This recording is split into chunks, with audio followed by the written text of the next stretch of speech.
The following stream contains mature content and subject matter. Viewer discretion is advised. Chicago. Ask someone to picture the city, and they will have trouble coming up with a concise description. When people think of New York City, they think of skyscrapers, subways, and muggers. When they think of Los Angeles, they think of sun, smog, and traffic. When they think of Detroit, they think of cars, factories, and decay. But for those of us that know, there's only one thing we think of when someone mentions Chicago: vampires. And tonight, we tell their story.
Good evening and welcome to McStabber Studios' Windy City After Dark. I am the storyteller, Shanky McStabber.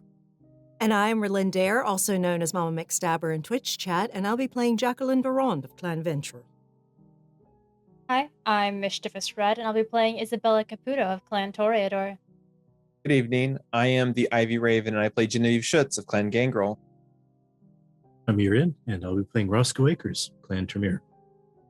And I am Brad, Timber Brad 411 in chat, and I will be playing Nicholas Bowens of Clan Hikata. And this week, obviously, we don't have Lamar with us. He is doing Kindred Daddy stuff tonight. So he is off with his little new protege that he's been given.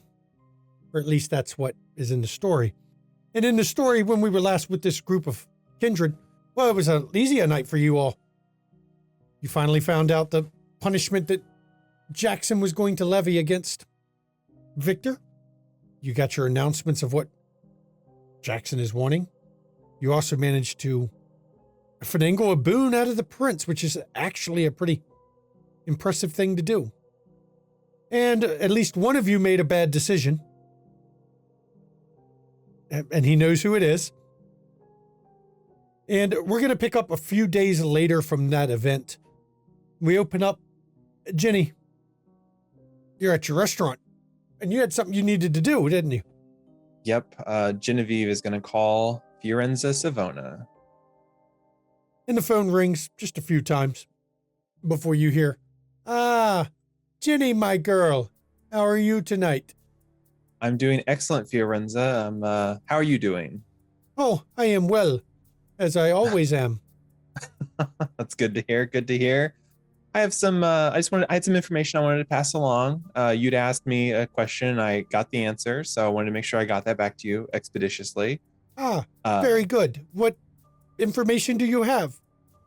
Well, we're going to start with the question you asked me. What is Bobby the Hurricane Weatherbottom doing? He is currently. Sorry, I felt like it was important to give his whole name since you told me it adds that extra flair. He is working as an informant for, what is it, Archon something. It's Dawn something or other. She is a Malkavian Archon, I guess. That would be she is Dawn Akida. Yes, that's the one. Sorry, the name kind of, because I'm just like trying to stay away from the Archons personally, but she has him going to Anarch territory and has him cuddled up close to a couple Anarchs there. Apparently they're powerful. I believe they're working directly underneath the Baron. So That would probably be Baron Anita. Yeah, that sounds right. He wasn't giving me all the full rundown because last time he was calling me a bitch, and I was just like, psh, whatever. Let's see. Yeah, so no, that was the Bobby thing, though. He has now asked me to save his ass. So, from my understanding, that particular Archon is unpleasant at times to deal with. She does not consider I know this is a bad joke in some ways, the human aspect of what she does. I gotcha. Well, Bobby seems to he was like, he wanted me to help him get away from her, but it's because he thinks the Anarchs are starting to get onto him.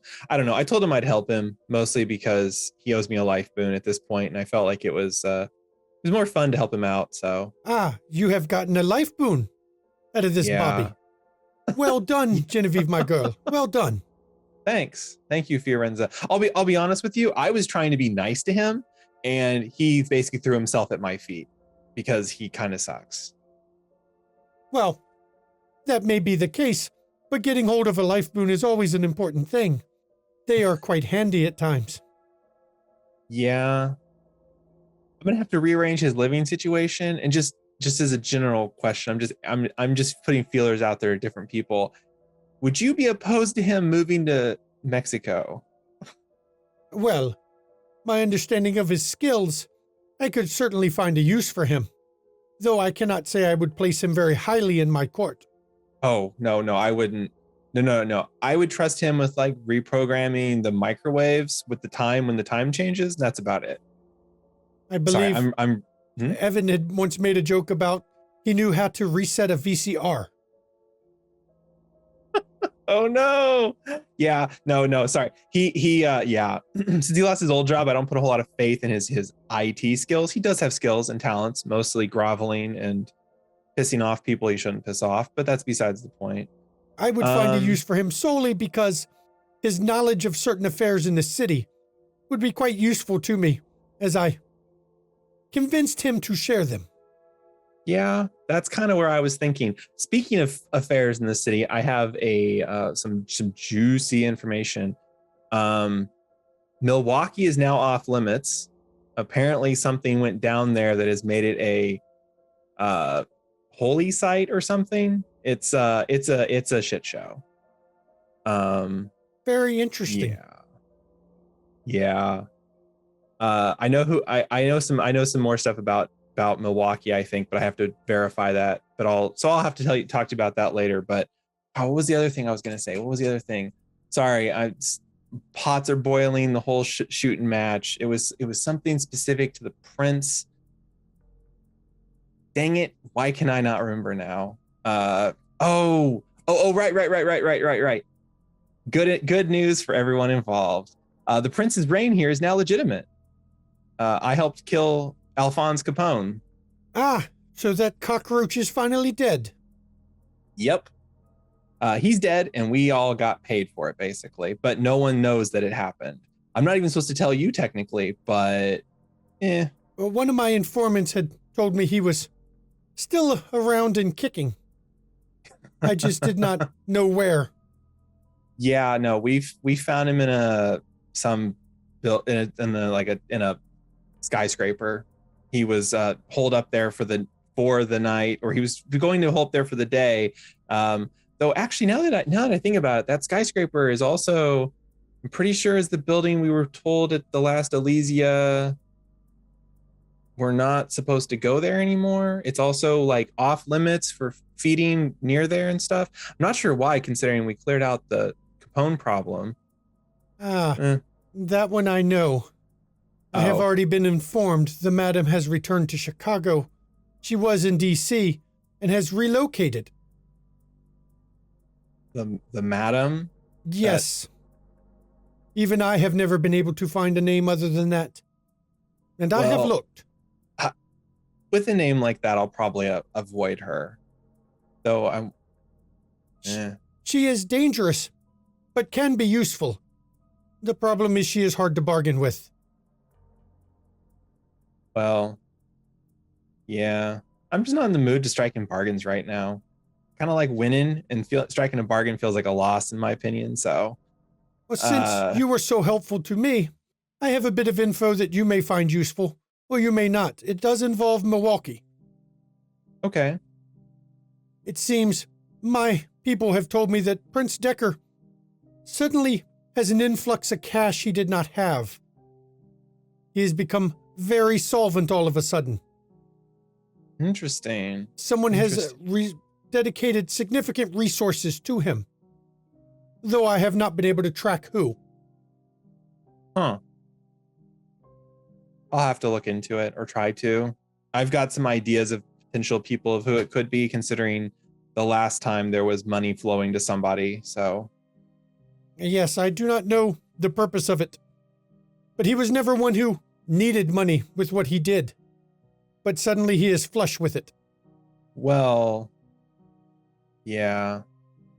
No, it sounds like Decker really shit the bed. Because he did something. He pissed somebody off because they fucked up Milwaukee, and now we're not supposed to. Now the individuals who reside under Prince Jackson's rule in Chicago are supposed to not go to Milwaukee. So, well, my understanding is you're not out much.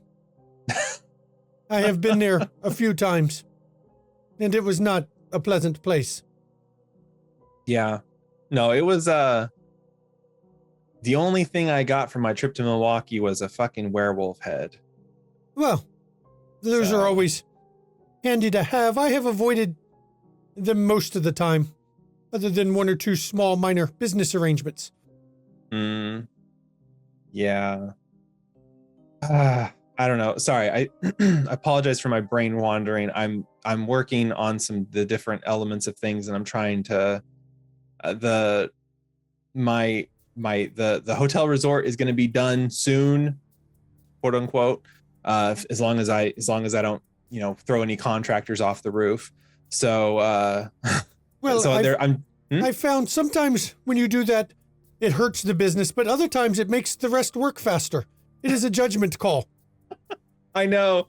It's a real struggle. The problem is there just isn't any desert to dump the body in out here. So, and I don't want Nicholas having to get rid of a body. You could put the body in the lake. I may have used that more than once on my own. Yeah. If they ever dredge that lake, there's probably some interesting stuff out there. Well, that is the beauty of the lake. It is deep enough. If they ever dredge that lake, I think technology has hit a point where we have other problems. Yeah, fair enough. Well, I don't want to take up too much of your time tonight, so... It has been very informative. Oh, well, I am happy to serve, so... Please give my regards to Evan. I will. I'll make sure he knows that, I'll tell him I tried to get you to give him a vacation. You said no. He does not get vacation. Yeah, he told me as much. I just tease him about it. So he can take his vacation when he earns his embrace. Oh, well, I'll let him know that then. So please do. Yeah, I'll let him know that. So sometimes it's good to, kind of prod him a little bit. He and I have to. Sorry. You have a good rest of your night. And you too, Genevieve. And then, as always with her, the line just goes dead immediately. As you're sitting there in your office, there's actually a knock at the door. Yes. Miss Schutz, there's a guy out front. He doesn't meet the dress code. He's wearing a raggedy ass leather jacket, ripped jeans, but he says you specifically invited him to come eat. And Armand at the front, he don't know what the hell to do. I got you. Two things. First, I don't match the dress code right now, but I have money. If I was turned away, business would be hurt. I mean, I know I help a part owner, but still, it's I guess I should be talking to Armand at the front door about this. Secondly, I will be up front in a second. So, Yes, ma'am. I'll let him know to expect you. thank you. Genevieve kind of like shuffles some papers around before she gets up. So, Yeah, you don't want to come running. You want to make sure they understand their place. yeah, well, and she probably does need to actually shuffle some papers around. She's got some folders of things she's closing, and this goes there, that goes there. So, When you come out front, you see Tendon Ripper there. He's eyeballing Armand, the maitre d'. He's kind of got an amused but slightly irritated look on his face. And when you come up to Armand, he looks to you, ma'am, he does not match the dress code. I presently do not match the dress code, and I could buy this place 5 times over. Do not judge an individual by their clothes. Judge them by their wallet. Which, yeah. Ma'am, worry he about was it. saying his food would be comp on you tonight, ma'am. Yes. He actually does know me. It's important. It's good. I'm glad the message was relayed. Maybe we need to put like a button or something in so you guys can like, I don't know. You shouldn't have to be ostracizing or antagonizing my guests. So, And he gets like an exasperated look on his face. Fine, ma'am. Would you like me to put him at the chef's table? Yes, please. Also, remember his faith. He is one of my friends. He is a guest. Just like if you were to do this to any of my other friends, I would, not be super happy about it. So, yeah. Tender Ripper looks at you and he grins. And he's got his hand in his pocket. He's rummaging for something. And he pulls out a quarter and flips it towards Armand. He goes, there you go. For your trouble. All right. Okay, that was the nicest thing you could pull out of your pocket. I was afraid you were rummaging for something else. I wanted to give him what his assistance was worth. And he eyeballs Armand when he says it. And Armand is ignoring everything being said, but his ways of ignoring is, you could tell he's being a bit snobbish and just selectively not looking at him. Genevieve is just gonna like back this way, and she kind of points. I'll be with you in a second, Tin and Ripper. Or, sorry, TR. That's what I was gonna call you. That's fine. Yeah. I mean, you want to call me John? Call me John. Nah, I'm gonna call you TR. Okay. And Armand goes and takes him to the chef's table and then comes back to the front. Genevieve is going to she likes throwing her arm over people's shoulder because it makes them feel real safe. She's gonna put her arm over his shoulder and like around his neck kind of, and she's just gonna kind of, Armand, you have to not be, I appreciate you being very watchful, but if someone says they're my friend, just fucking believe them. And he doesn't show any fear, but you have Bloodhound. You can smell it in his blood just standing next to him.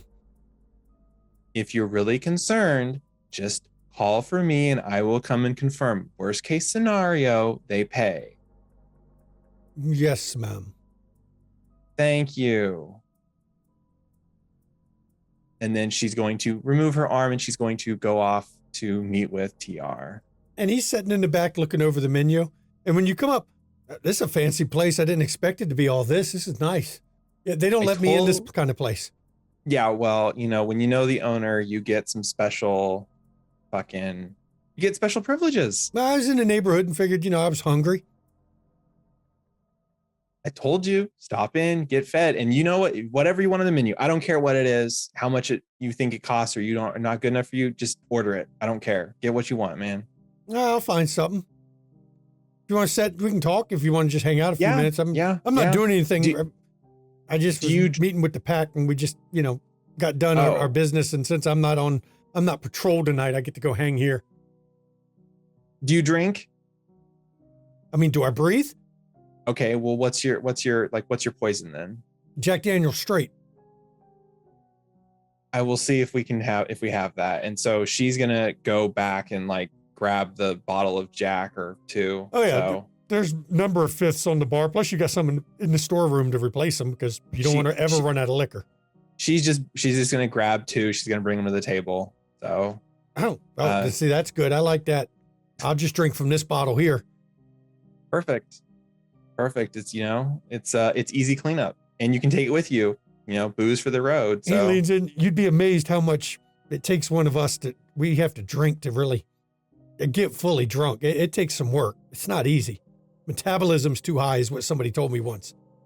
oh, it's a real hassle for me to get drunk. I'd have to get you tanked, and then probably, to even reach that point for me. So, no, We're not that close to friends yet. I know, no. I'm just saying. Trust me. If I was gonna do that, I can find somebody, so it's okay. So you said you're just out and about doing pack stuff. We had kind of meeting down here in Southside, and we got done, and I was like, hey, wait a minute, I know where that was, and I figured I'd go pop in, see how you doing, checking in, because last I saw you, it looked like you were busy. Yeah. We were taking care of some business. We try to police our own, as it were, and that was a loose end that needed to be burned off. So Yeah, I still want to know what that fog-looking shit was of that black field, but I have to ask your boy next to see him. It's funny. Turns out one of my people met him a few months back. Oh, really? Yeah, the one that was throwing that dark field kind of thing. Huh. They ran into each other. They were following somebody who had gone somewhere she shouldn't have, and they ran into each other. He said positive things about your boy, so, that's a good thing. Yeah.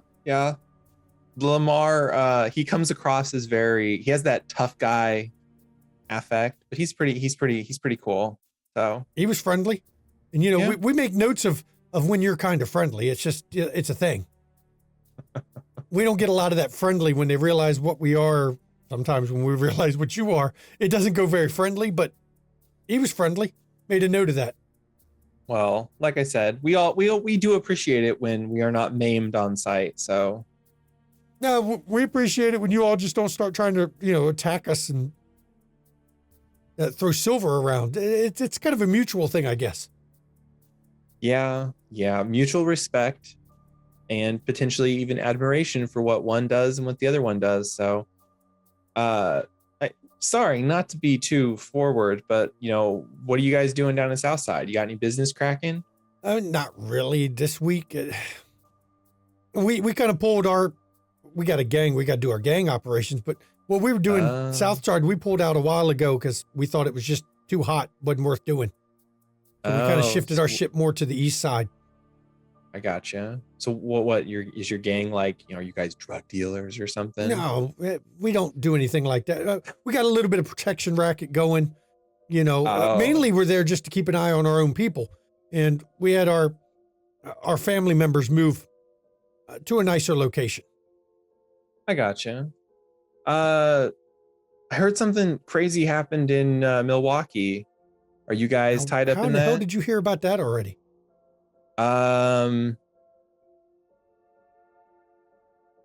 The person who runs the city let all of us know that, sorry. No.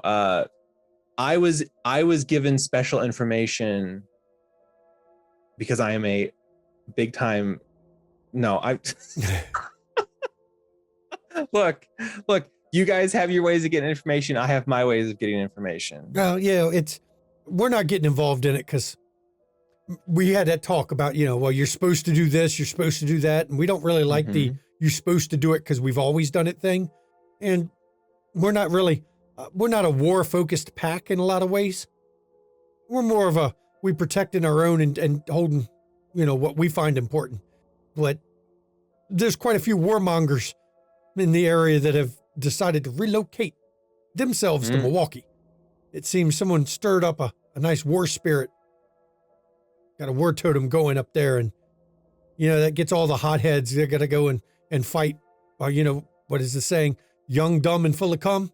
They're throwing blows on everybody up there. They're just, you got to prove your alphaness apparently. And So, are they just fighting each other? Oh, or no. like, anything in reach normally, once you get too close to it, they get riled up. oh, geez. They found an awful lot of leech stink in the area, and they're not too happy about that either. So they might be doing a little bit of hunting of your kind up there. But from my understanding of Milwaukee is that's just a Friday night. I gotcha. I didn't know Milwaukee was so volatile. There's It's, a couple important places up there to some of my kind. And the two packs that were up there, two groups of them up there, pretty big ones, two tribes of them, they have a long-standing feud.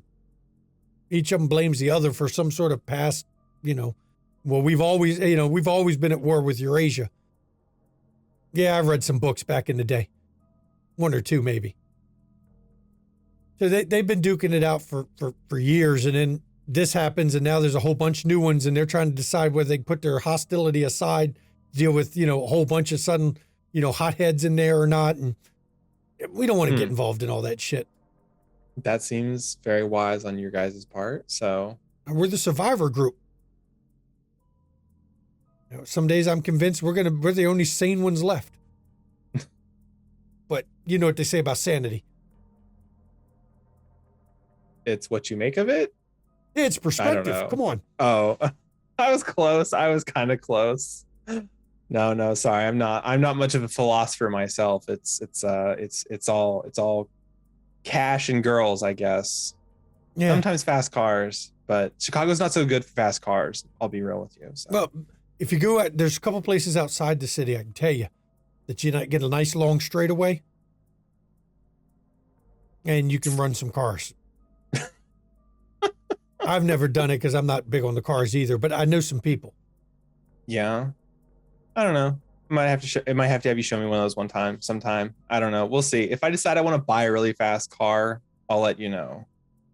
Yeah. It's not really on my list of like expenditures at the moment though. So From the look of this place, I don't think you worry about the money to buy a car.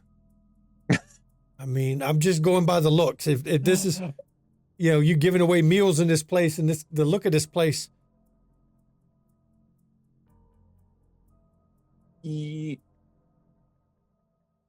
Phoenix is meant as a bridge of sorts. Now, Armand at the door there did a shit job of showing that, but I was trying to have a location that would be accessible to the people who live here, not just the wealthy. I hope I got my point across to him. We'll see. If he acts up again, then maybe I'll get drunk some night. I'll let you know. I'll tell my people that this is a friendly establishment. Mm-hmm. And at least that'll keep them from fucking with it. Because Appreciate that. we may not be in the South Side, but some of my people get a little riled up sometimes and come running through and like to fuck around with businesses run by your types. But I'll tell them that, I've made a decision that this particular building is off limits. I got you. I appreciate that. I really do. I have another building I'll have to show you sometime, so that hopefully they don't decide to come and trash that one either. But We unless it's on the outskirts, you don't have to worry as much. We avoid downtown fucking around. Oh, It tends to start major wars. And we're just looking for fun, not war. Okay, well then I don't have to worry about that one because it is downtown, thankfully. So Yeah, I try to avoid down there. Just look at my outfit. People look at me funny. Cops start following me around. It's just too much hassle. yeah, it's a shame. I told you I'd buy you some new. I know. You're attached to your leather jacket and your ripped up jeans, but we could put some more clothes. We could put some more clothes on the outside of your clothes if we really wanted to. You don't have to worry about the cops looking at you. I'm not sure if you understand how this works, but not every piece of clothing I can put on will survive the night if I shift around. And I prefer to have clothes that don't leave me butt ass naked when I'm done. I wasn't talking that I was going to survive. I was just saying we can buy you some more clothes. Yeah, but it's easier to slip into a crowd later when you still have clothes than it is to be the only naked guy fleeing the scene of something. See, you're also missing the point. You're also missing my point. I was saying we put the other clothes on over the clothes you're really attached to. But then my jacket would be covered up. Me and this jacket been through some shit now.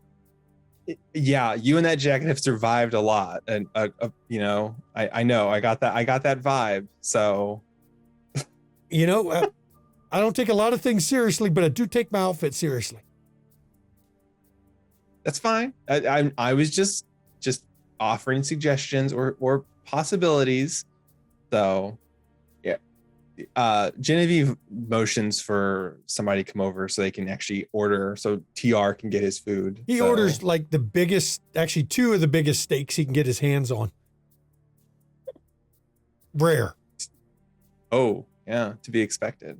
He even makes a comment about just wave them at the fire, wipe its ass, and throw it on a plate for him.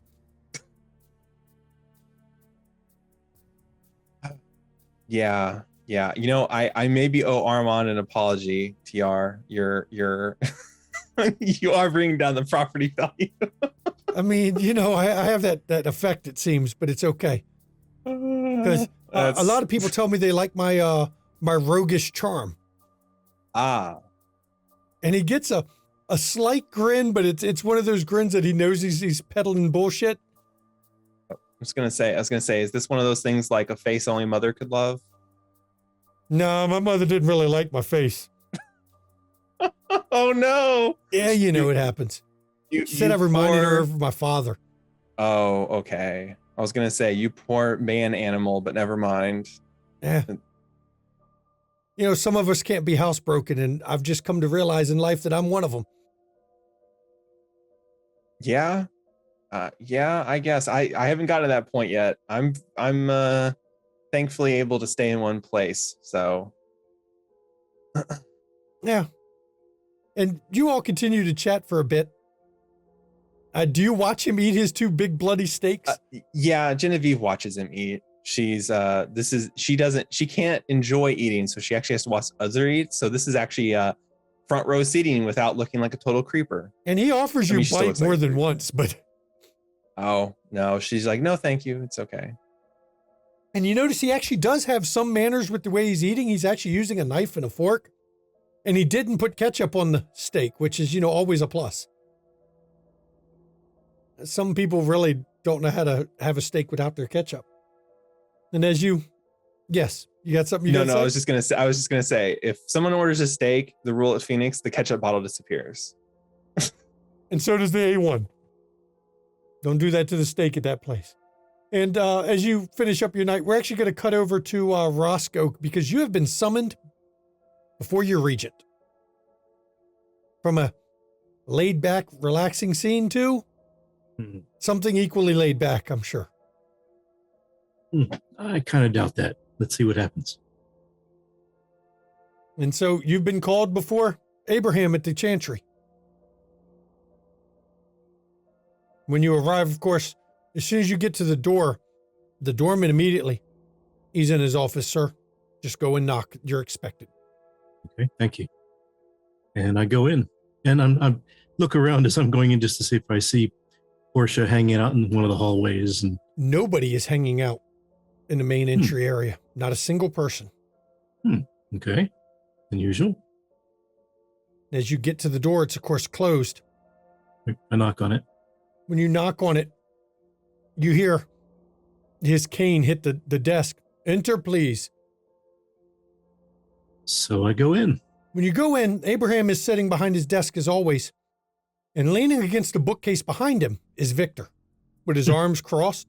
And he's just sitting there looking. Good evening, Victor. That's Lord Victor in the Chantry. Yes, sir. Good evening, Lord Victor. Very good. Abraham looks. Please sit down. We must have a talk. And he gestures to a seated in front of his desk.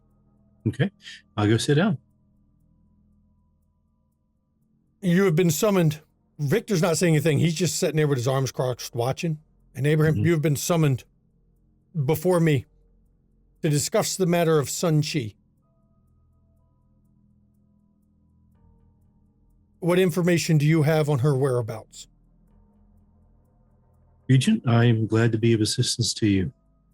I do not know where she is. But you have seen her at some point and not reported where she was when you saw her to the Chantry, is that correct? That is correct. You are playing a dangerous game.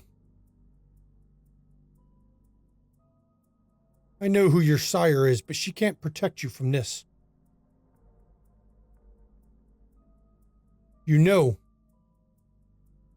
she is to be destroyed as an infernalist. Yes, I've been told this by the prince and by you, although I disagree with that judgment. You disagree with I the pronouncement? I disagree that she's an infernalist. I understand that the pyramid does things for its own reasons.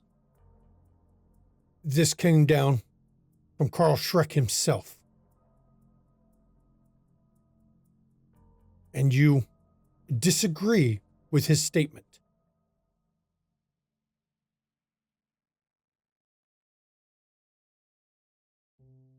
Your silence is noted. I had high hopes for you, Roscoe. You do realize you're on a path now that is going to take you in conflict with this Chantry. Are you aware of this? I am aware, Regent. And you are going to turn your back on your clan and what you are?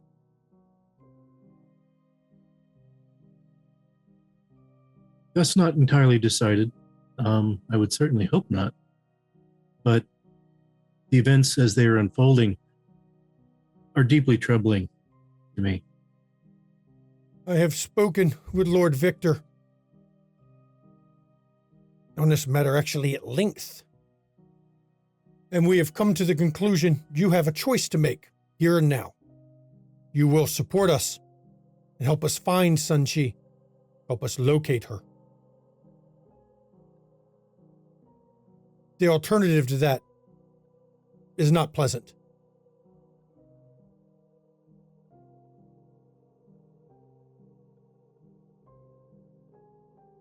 And silence again. Very telling. And Abraham looks back at Victor. Lord Victor, would you like to give the pronouncement then, as the ranking member in the city? And Victor smiles, and it's a very wicked smile. Roscoe Akers, you're hereby expelled from this Chantry. You will leave the premises and will not return unless summoned. Your standing in the Chantry of Chicago is suspended. I understand, Lord Victor.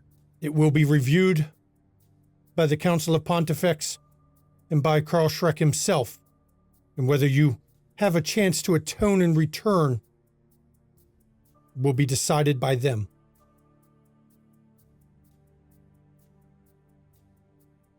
Are you sure this is your route you'll take? I cannot in good conscience take any other.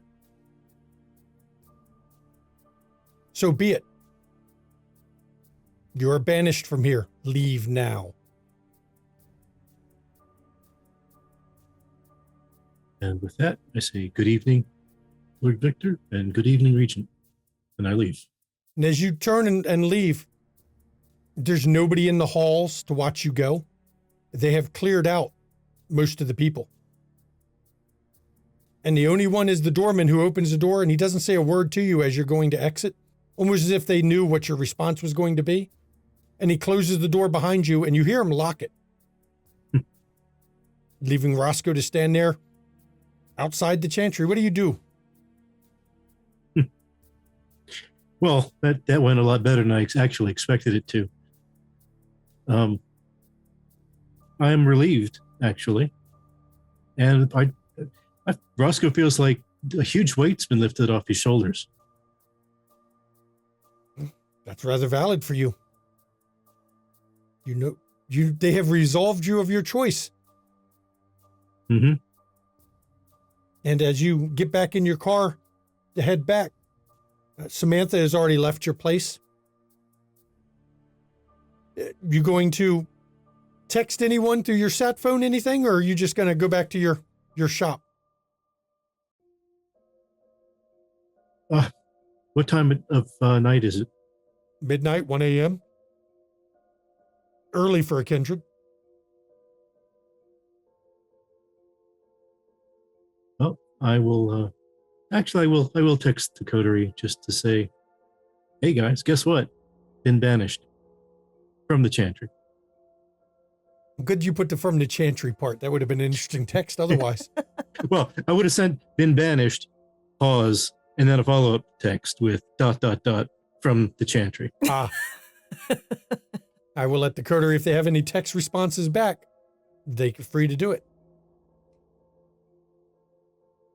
Jackie just responds, well, it should be interesting when your sire shows up. Responding, "No kidding." And she's like, I'm glad you're, and she just responds, I'm glad you're safe. And Nicholas will just send one word, congratulations.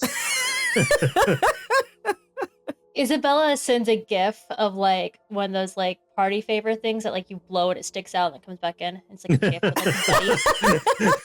like a buddy. Genevieve's just gonna respond with champagne's on me, and with a bunch of like the bottle emojis. So And Jackie texts back, literally? give me a second. Now it is. Wow. I think, Roscoe, the Coterie approves of your choice in this matter tonight. Yeah, seems that way. And as you're heading back, shortly after you all received the text, Isabella and Nicholas were supposed to meet up. Where is Nicholas? Is he meeting at Isabella's bar? Or are you meeting somewhere else? I think he's coming to the bar. Yeah, Nicholas would go wherever Isabella would want him to meet her, since she's doing him a favor. And that's where the journals are kept. So you arrive, and of course, you're let in now. It's a busy night. But there's a back room where you all can talk, because Isabella has a private room. And you're led back there by Emilio, who isn't really talkative as much. He seems preoccupied because the crowd is kind of busy, and he's been keeping an eye on the crowd, as he frequently does, to watch for any kind of people up to no good. But he takes you back. Isabella, as we're walking back, and Nicholas will just, like, once they're sort of away from other people, just go, nice job with the gun. Oh, did you shoot it yet? No, I was warned not to. Oh, no, you should. I worked on the action. It's got a real smooth hairpin or hair trigger now. Trust me. Point that thing at a target and just pull the trigger once. You'll find the weapon works much better than it used to. Emilio, we like him now. Look, it's still funny that he'll pull the trigger and the whole magazine will be emptied in seconds. Don't they already make guns that do that? Yes, that one does it now too. Once you pull the trigger and it goes off the first time, it won't stop until the magazine's empty. I honestly don't know which of the two of you terrify me more. I didn't make it blow up in your hand, so. I suppose that's fair. Well, have a good night, Emilio. I will. And, ma'am, or Isabella, I've been keeping an eye on them. There's still two guys that I'm kind of, I think they're dealing, and the moment I catch them, I'm ejecting them from your place. Yes, of course. Take whatever they're dealing, though. No, we always confiscate. Exactly. Sometimes he's good shit. And he grins and heads back out where he's able to watch to keep an eye on everybody, because he's not just your assistant. He also helps serve as bouncer and polices up the place as well. And I turn it over to Isabella and Nicholas in Isabella's office. You don't know which one of us scares you more when one of us has shot at you. Correct. I'll need to step up my game next time then. Pray we never reach that point. I You damn have well the hope so. I understand you have the journals. I do. And she kind of like slides them across her desk. I have a few questions first, though. So Nicholas, in absolute rare form for him, will sit down wherever there's a chair, and immediately while he's listening, start looking through the journals as if he's trying to find something. Okay, anything? What in particular are you looking for? Anything that mentions, I guess, Vivian. If there's anything about a girl being killed or being a target, basically anything that is from around the time period where Izzy would have been involved. Okay, and I will let you continue your scene. I'll let you know when you come to that point as you're scanning through. Oh, I was gonna say that Isabella puts her hand on the book and closes it. So he pays attention to what she's saying, because she knows otherwise he'll just be entirely absorbed. Yes. Tell me about Izzy. What do you wish to know?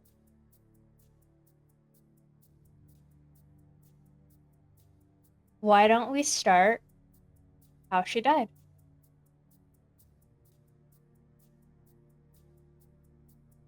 I used to think it was the Spanish flu. It was right around that time.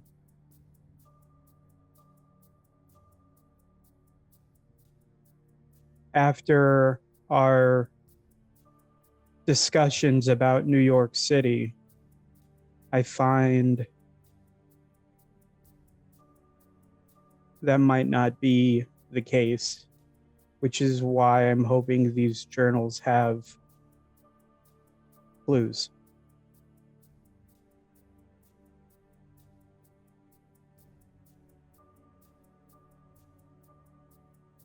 Did you all ever interact with a woman named Vivian? Did I ever deal with her? You never heard that name? She was not among my father's contacts that I'm aware of.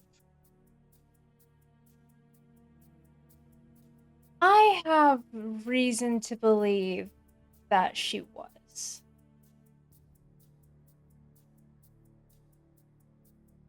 And Why do you say Isabella that? will flip to the picture. The part in the journal that talked about the picture? Yeah. And as you look at this part, Nicholas, the description, you actually remember your sister in that outfit because this was an important day for you, one that you'll never forget. This is the day your sister got sick. And you'll see, like, as she points it out and he reads it and the comprehension sort of kicks in, that he's squeezing. It's as pale as he is, he's still white knuckling this thing, almost to the point where it seems he may tear it on accident.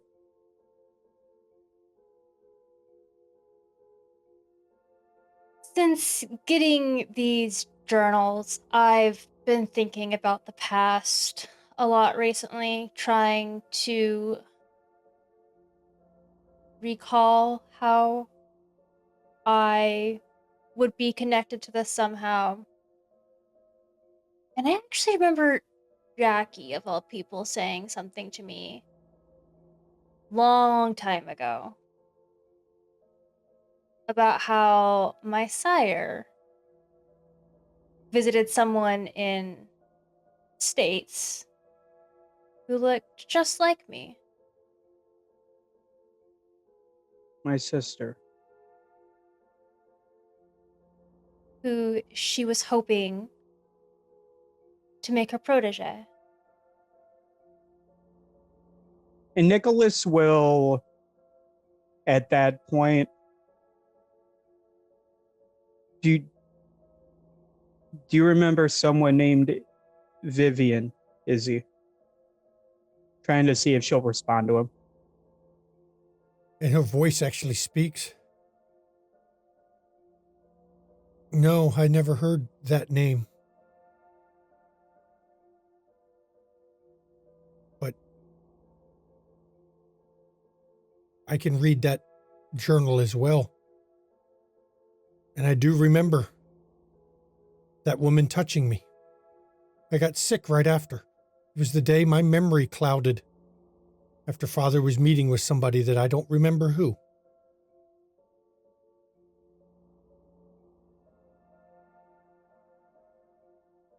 Do you know who would have taken this picture, Isabella? I don't think she does, but does she? Storyteller? No, dude. It seems odd because if it was a picture taken of Amelia DiCarlo with Izzy, it would have had to have been somebody else who took the picture because she couldn't have gotten a picture of herself. And the oddest part of it all is she's La Sombra. Pictures historically don't get taken of La Sombra. Who is this woman? That is Braden's sire. Someone who, gosh, has been a blood hunt on for ages. Who had an out with my sire. And who is also known for, well, causing problems, frankly.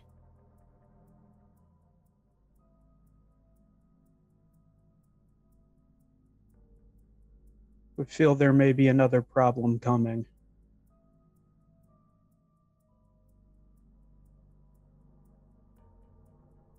Care to elaborate? Oh, if I find her, one of us will die. I mean, good luck. No one's seen her in ages.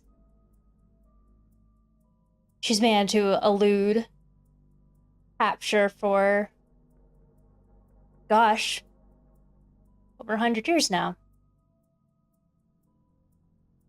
If there's anyone that understands hiding, it's my people. We were hunted. I'll find her if she still exists. See, here's the thing, though.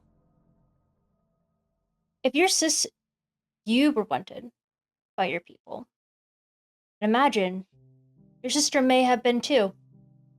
At the very least, she was wanted by Vivian. Amelia still seems to have managed to done something about that. She's getting a lot of she was getting information from somewhere. That's kept her ahead.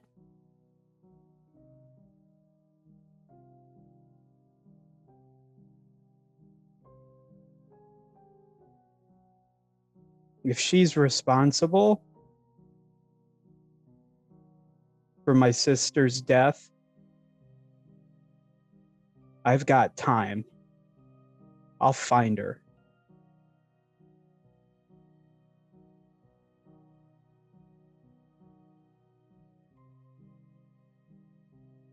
I'll, of course, help you out.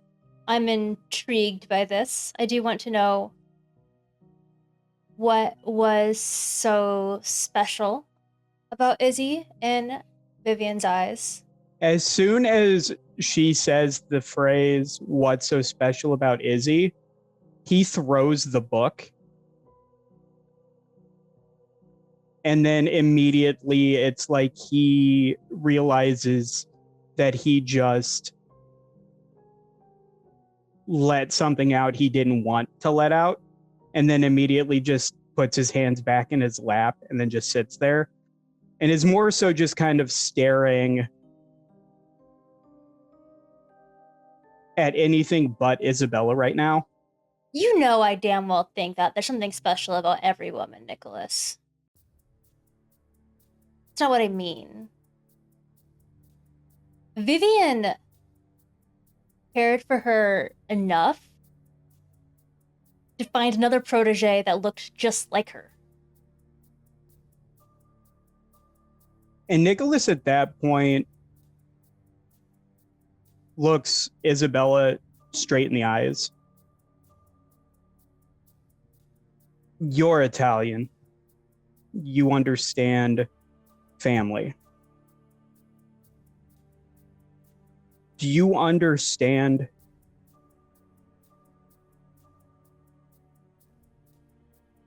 a family bond like a twin? She Twin? No. was literally half of my soul. I don't care who did it. If they still exist, I'm going to find them and I will get revenge for both of us. I never said you couldn't do that, Nicholas. I said I'd help you. Listen. I will help you get your revenge. I just would like to know more.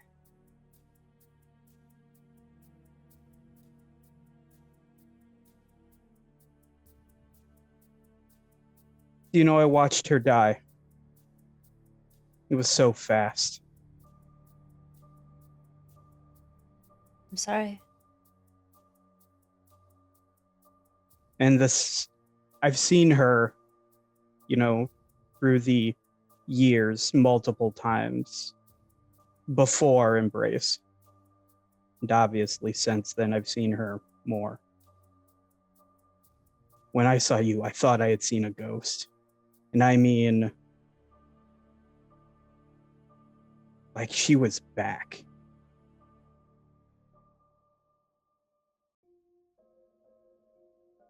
Though her temper was not as intense as yours. I take that in stride. I suppose had she been given more time, maybe she'd have rivaled you, but she makes up for it here and there. You would kill for Emilio? I would do much worse for her. I think that you say given time, your sister may have had a temper that rivaled mine. Think of how she felt about how you feel about the bond. I imagine she felt the same way. She may not have needed that temper like I had to.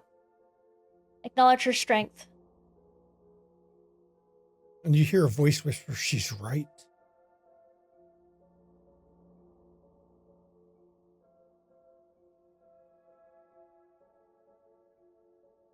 I'm only here because of her strength. My existence is because of her strength. I acknowledge it every night I awaken.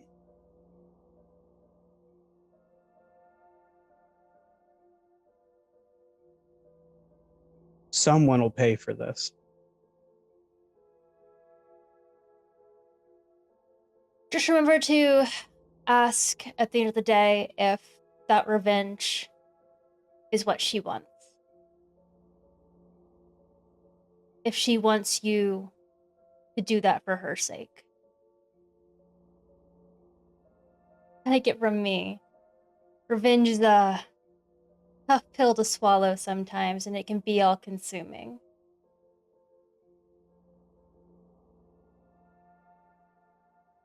I'm not saying don't, and I'm not saying I won't help you. Just remember to ask the question.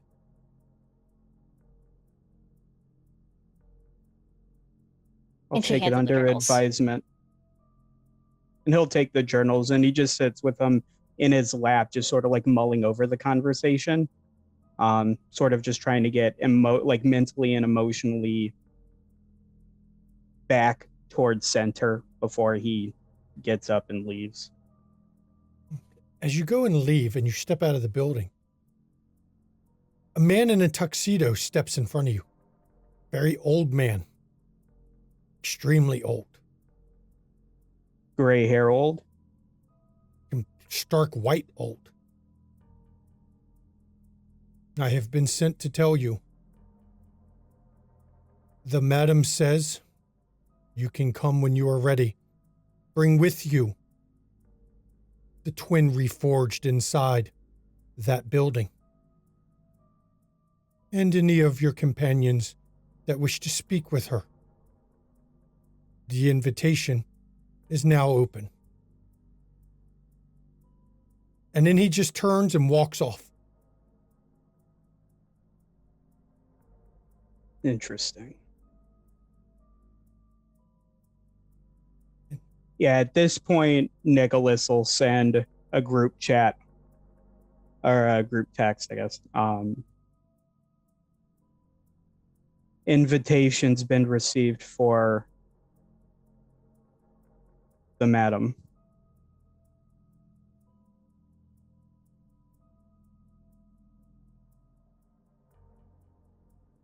Willing to go alone. Anyone care to join? Jackie sends, if you need me, I'm there. Roscoe sends, I'll go.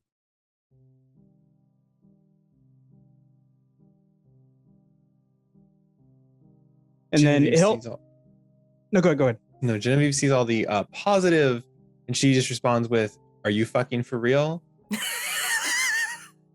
Isabella's just like, I don't fuck with the dead. When she sees Ginny's like questioning it too. Like, And immediately to that... Oh, go ahead. I'm sorry. No, Genevieve's just gonna say, I just recently learned the madam, and she puts madam in in quotations name, and I was kind of told like she wants a high price for everything. She'll give you anything, but the price is basically impossible to pay. And then Nicholas will actually send a chat or a text just to Isabella. She asked for you specifically to join. Why? Because of our conversation. I assume she had someone watching us. I said I'd help. And I imagine like in her office, Isabella just like downs a drink. More for like placebo comfort than anything else. Oh, Genevieve, and sorry, go ahead. no, go ahead. I was gonna say Genevieve does add into the group text. Considering Roscoe can't take a punch, I guess I will be there if you need me. But if it's spooky spirit shit, I'm riding you out the fucking window. This one, and he'll text back in the group chat. I imagine spooky shit is all this will be, but I can take a punch, so don't feel obligated. Well, better pack a fucking parachute then, princess. Literally, Jackie responds, look, I stared down a demon for one of our friends. I will walk into her lair with you. I understand her asking price is often quite high, and I don't want anyone walking in that isn't willing potentially to learn that for themselves. I've unfortunately already made that decision.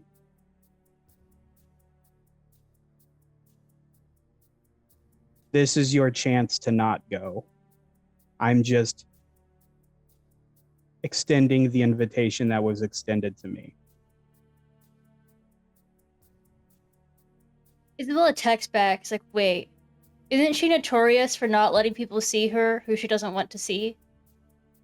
Does that invitation extend to everybody? And he'll send, or I guess no, he couldn't send because it was told. He'll text out like word for word what the butler told her, that it was anyone in the group that wanted to talk to her and the twin reforged, and then that is specifically Isabella.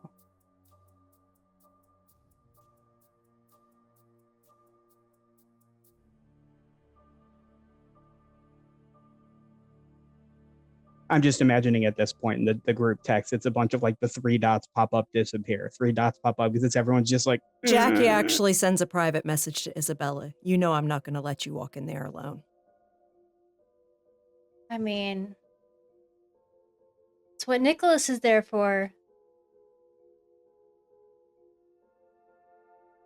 We have more history. And she closes out the phone. As Nicholas departs after sending these texts, Jackie, you got these texts as you were heading towards an art gallery where you're supposed to meet somebody. Mm-hmm. And as you arrive at a Luke's gallery, De Leon's gallery this night, Harry North is out front. He's actually wearing a nice suit. Mm. Jackie's actually wearing a nice cocktail dress. It's actually tailored to fit him, which is, nice.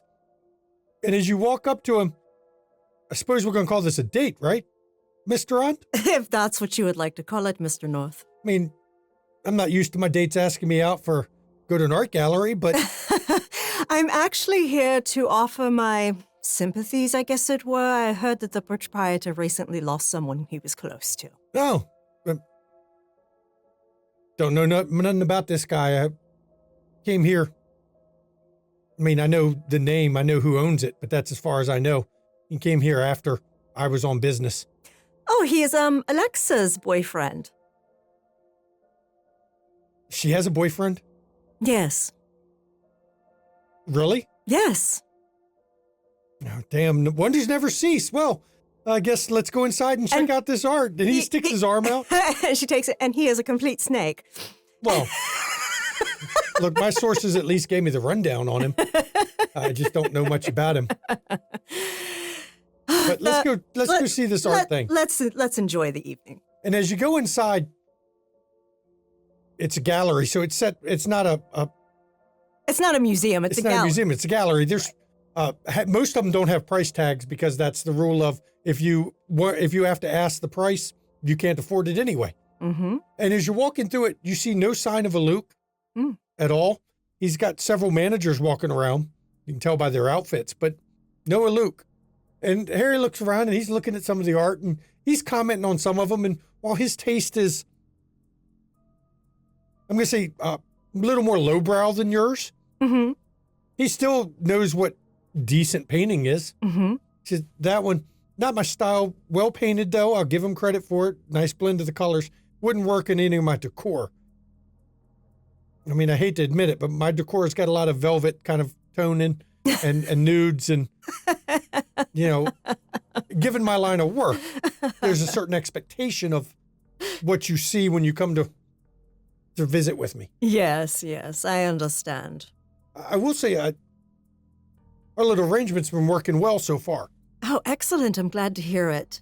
The girls seem to love getting to go. It's kind of it's become a thing where everyone's trying to compete to be the next one to get sent over, which is always good because when they get competitive like that, the customers like it, more money comes in for them. We make all our money off the VIP memberships, but the girls make more money that way. And I always like when the girls are happy and they're making the money because that's the whole point. One evening I would love to see the results of this agreement. Perhaps you could invite me to see. And he pulls out a card, and it says it's VIP one night. Excellent. He says they'll take it at the door, and you can check it out.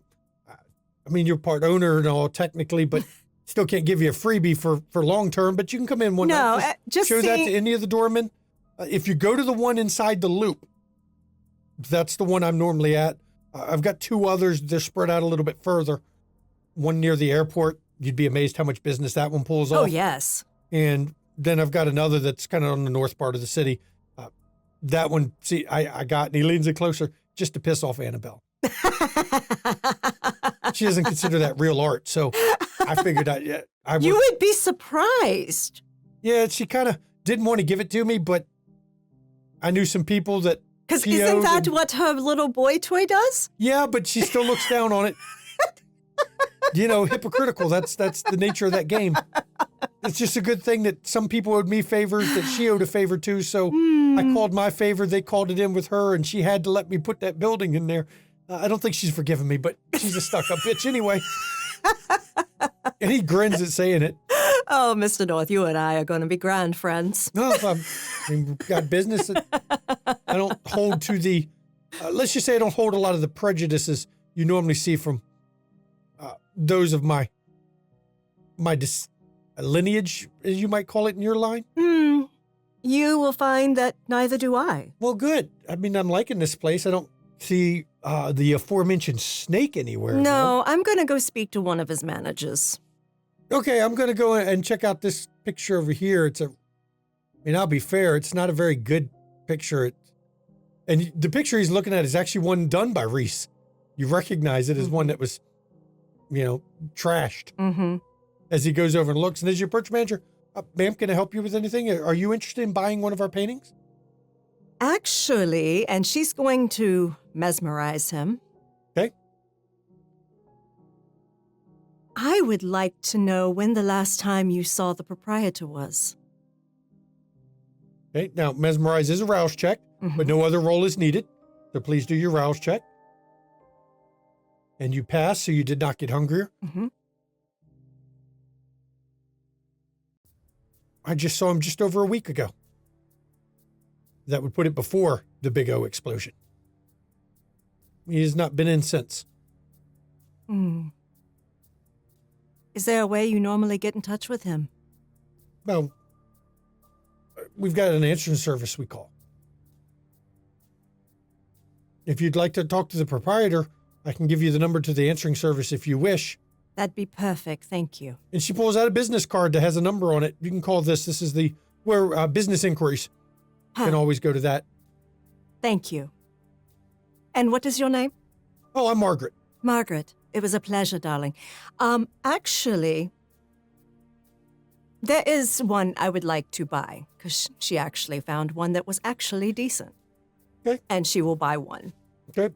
And the woman's eyes light up because she's getting a commission off that one. Mm-hmm. And I'll have that wrapped up package. Would you like me to have it sent to you, or would you like to take it with you? Have it sent, and she actually gives an address. It's to her office of her escort service. Okay. And she makes it down. It will go out. It'll be brought. We don't put it in the mail. It's in the city. We'll have a courier bring it protected to you tomorrow. Any particular time or just? Basically during business hours is perfect. Perfect. Mm-hmm. I will make sure it gets delivered to you tomorrow. Thank you. Thank you very much for your patronage of our fine art gallery. Of course, thank you. And she returns to Mr. North. And he's like, did I see you buy a picture? Yes, I bought one. It was actually decent, and it'll look okay in an office. And he looks over. I recognize who painted that one over there. That's one that, supposedly his girlfriend painted that. That's an Alexa special over there. I know that one. Mm-hmm. It's always that creepy look on their face where you can't tell if it's lust or obsession, or it always sets you on edge that it's that balance between, at the right angle, it looks like it's love or lust. And at the other angle, that's not what you're seeing. Yeah. That's the only thing she's good at, apparently. That and being a scary bitch. I don't know. We are all kind of scary, aren't we? When Speak everyone's... for yourself. I'm not. I'm just a legitimate businessman that happens to own strip clubs. Oh, Mr. North. How would I be scary? Come on now. That's bad for business. They don't go. If I wanted to be scary, I'd have to run a lower end strip club. That's where you go for the scary guy. Yeah, that can't happen. I understand. Yeah, it makes some money. It's always about the money. I know that's not normal for my type, but You know what, though? You're making it in a way that you are helping those that are working. that's the important part. The important part for me has always been, what's the point of in all this and all this time we have if we can't improve the lives of those who had less than us? I completely agree.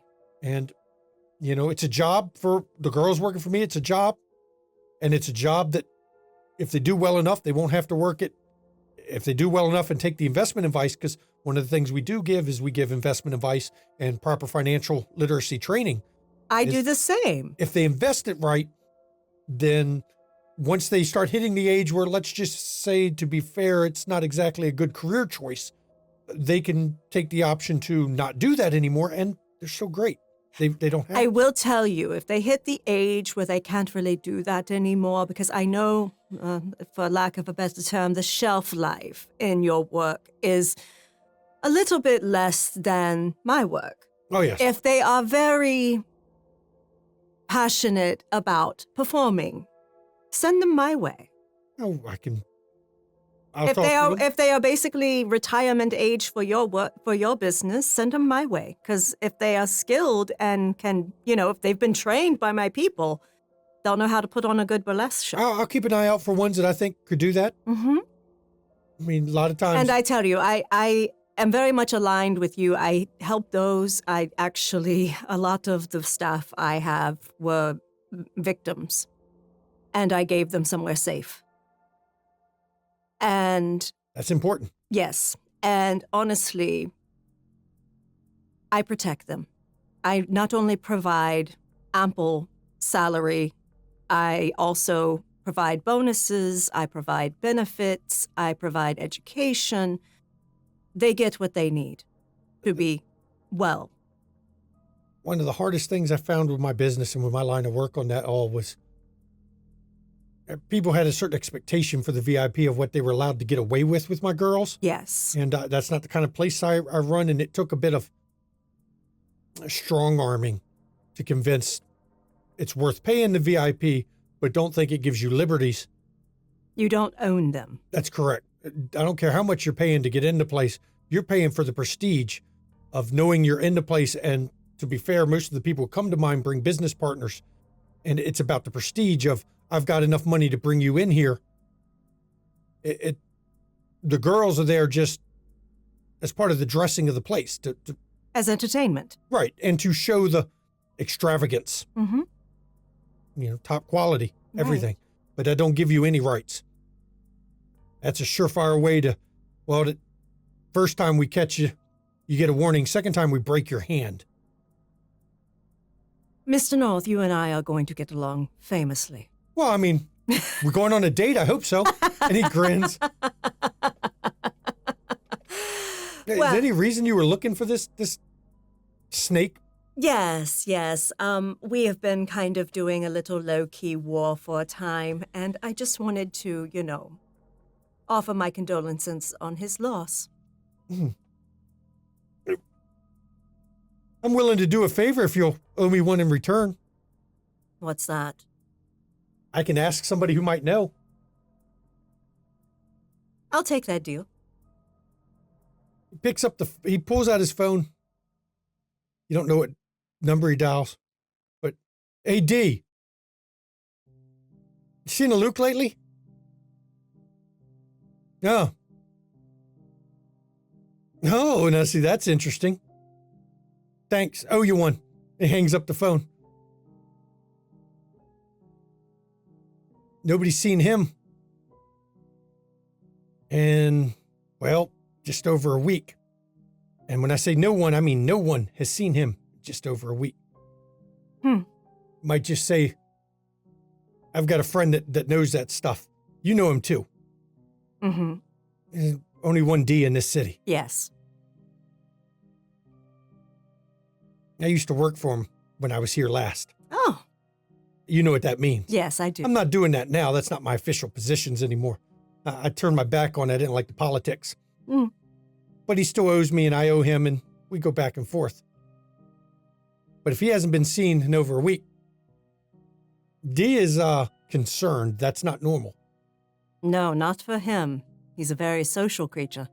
Yeah. He said Victor's looking into it at this point. We both know what that means. Yes, we do. I hope you weren't, you had a war with him. I guess you're not friends. We don't have to worry about that one. No. I just did not expect that, but I'm not looking a gift horse in the mouth. That's a good way to, unless you got a sugar cube or an apple, I wouldn't do it either. Oh, yes, I will give you that favor in return when you need it. You've just made my night. Well, good. I think it's worth it. Like I said, I've been gone long enough that I only have a few favors with some of my past people, like him. Mm-hmm. But well, now you have one from Jacqueline Durand. Yeah, I like that. I can use that one. I don't know if I'll need it anytime soon. Like I said, I stay out of the politics game. I'm in the business. I'm in a little bit of column A and column B. Well, your type would be. I just learned it's better to keep my head out of the politics thing. I understand. That's why I left that position. I didn't like, It's not for everyone. No, the issue for me has always been about justice. And when you have to bring politics into what's right and what's wrong, I don't want to do that job. I agree. I prefer, to always know that when I look in the mirror, I like what I see. That is important. Yeah, it's funny how many forget that, isn't it? Mm-hmm. Well, you want to go to another art gallery? There's another one up the street. Sure. Let's go for a little walk. And arm in arm, you two leave. And you do around a number of art galleries. Mm-hmm. And it turns out, though what he likes for his style is definitely lowbrow, he is actually well-versed in what makes art good or not. He has an And they eye for it. have lovely conversations about it because this is one of Jackie's wheelhouses. Mm-hmm. Mm-hmm. And as the two of you go through the night, right here, perfect time, I think, to go to break. So everybody, we're going to go to break. We will see you in 10 minutes. Please enjoy.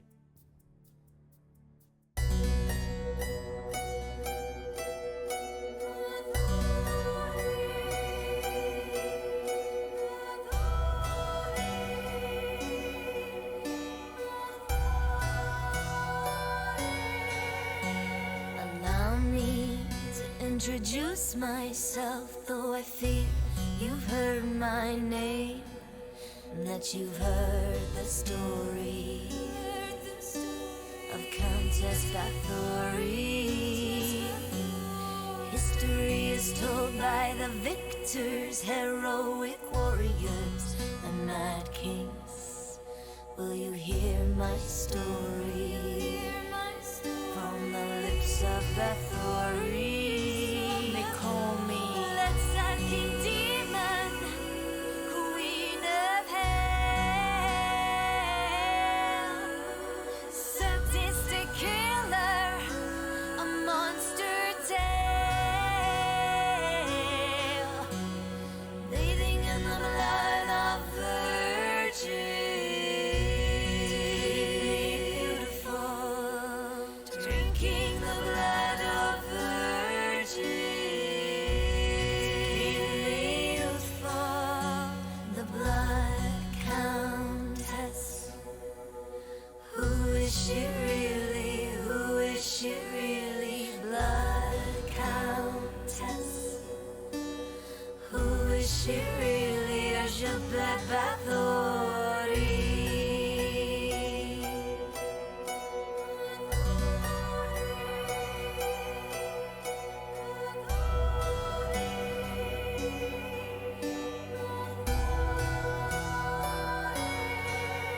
I was very wealthy and powerful, a widow with political rivals keen to destroy me and take my property. My plea was never offered. All my confessors were all tortured, or how they destroyed me for my property. They put me up, shut me up, shut me up, put me up, shut me up, and told a story of a bitch called Bathory. attacking demon, queen of hell, sadistic killer, a monster tale,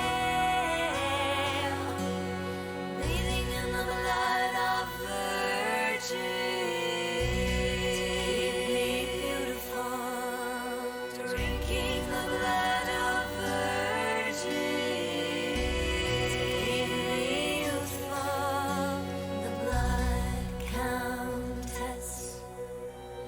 Who is she really? Who is she really? Blood countess. Who is she really? Isabella Coterie.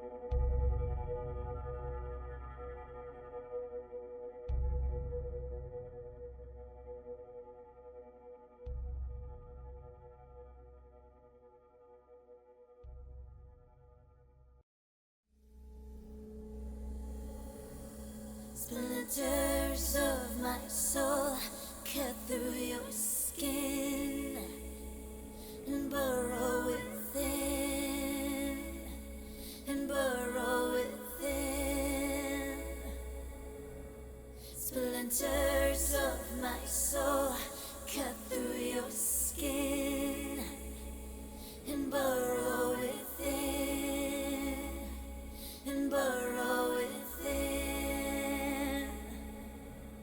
Splinters of my soul cut through your skin and burrow within, and burrow within.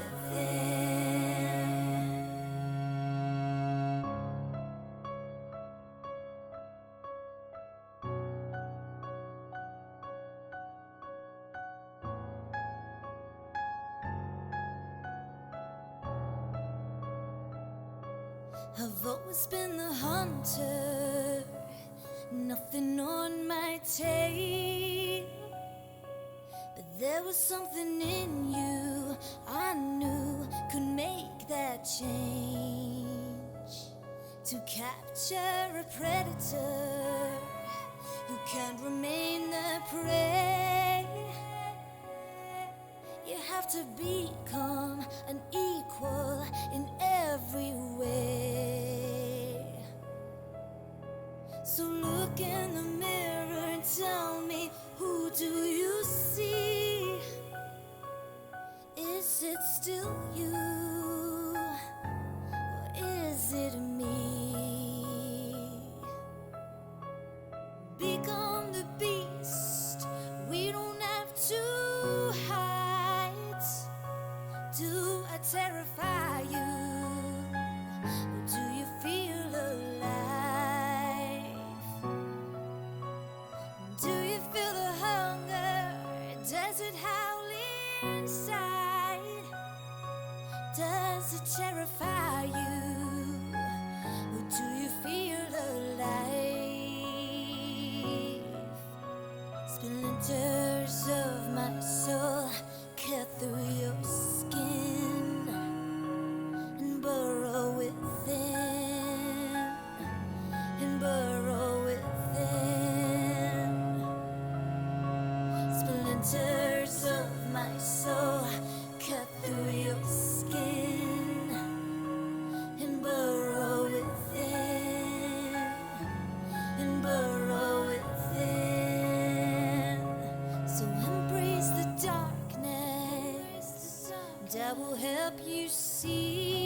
predators, the hunters, the hunters, the hunters.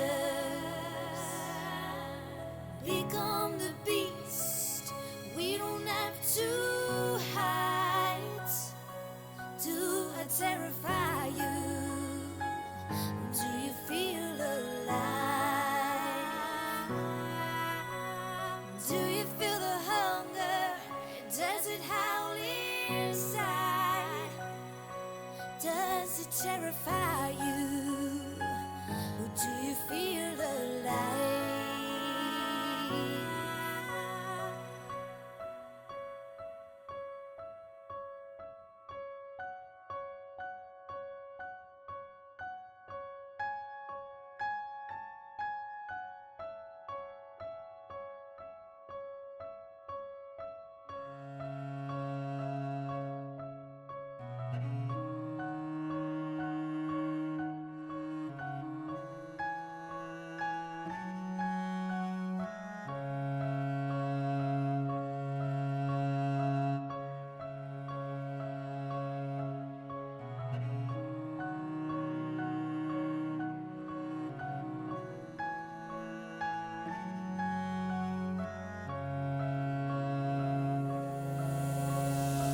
Splinters of my soul cut through your skin and burrow within, and burrow within.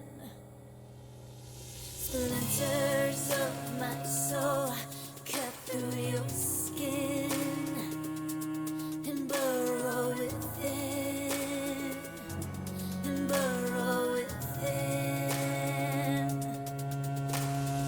Splinters of my soul cut through your skin and burrow within, and burrow within.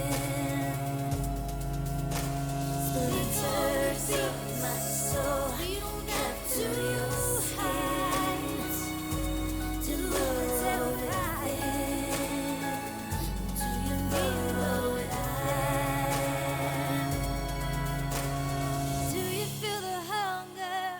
Does it howl inside? Does it terrify you? Or do you feel alive?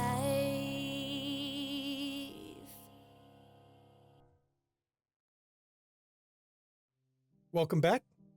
We had a number of scenes tonight. Jenny spoke with Tendon Ripper and Fiorenza. Nicholas and Isabella had a kind of a heart-to-heart talk that ended with well, not a summons, but an open invitation. Roscoe had to go to his chantry and had an interesting outcome. And of course, Jackie went on a date of sorts with Harry North. And as we open up the second half, the Coterie is gathered in Jackie's haven, in her study.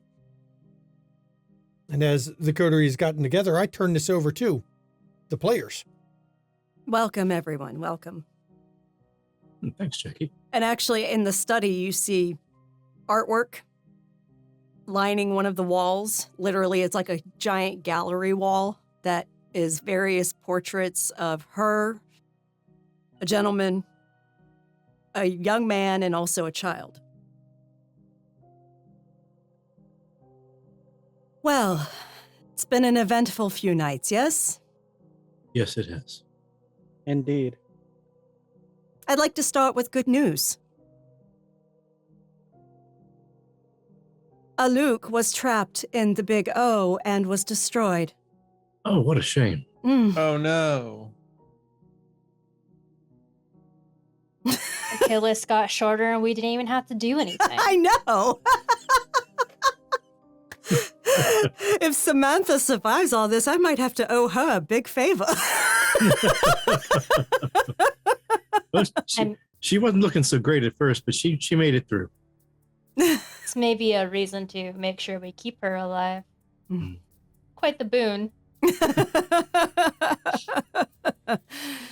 She has proven more useful than initially. Yeah, but still, she's a stalker. And she's obsessed with Roscoe. That no good ever comes of that end. But it does have benefits for a while. For a while, yes. So that is my big news.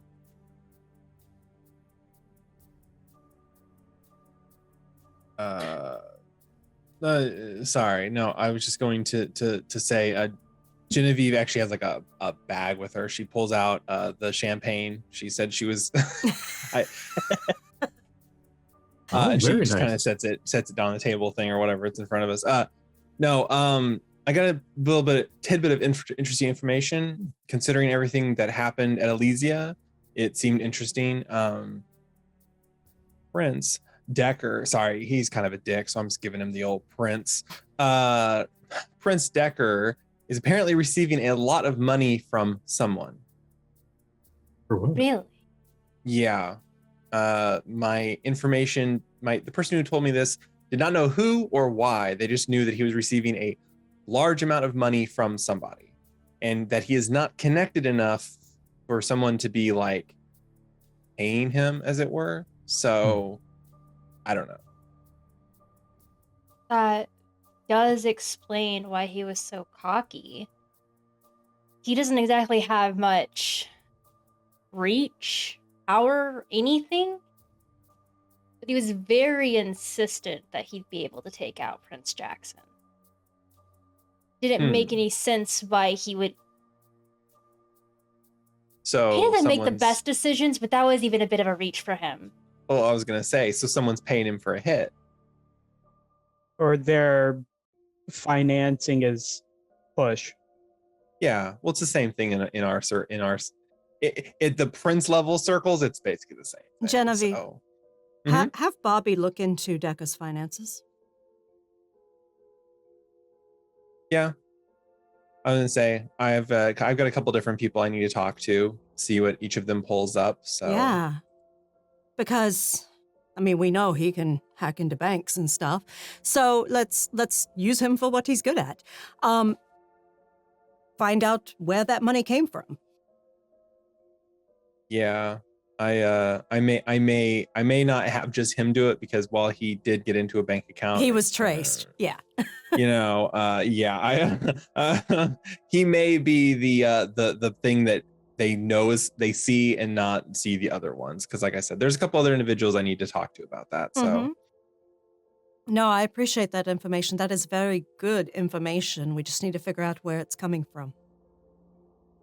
Yes, we can't let Decker have his toys. Because, I swear, this is all starting to kind of click for me. There was money in Capone's place. Capone was protected by Alexa.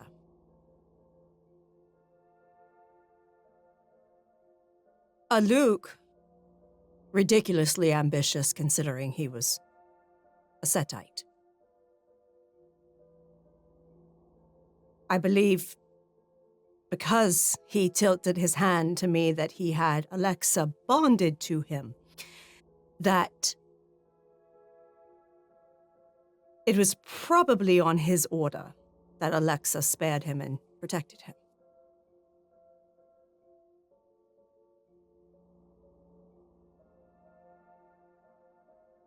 Capone just recently was resurfaced and was starting stuff up in the South Side. Now Decca's getting an influx of money. And he's not subtle at all, so he basically tipped his hand to you, Isabella.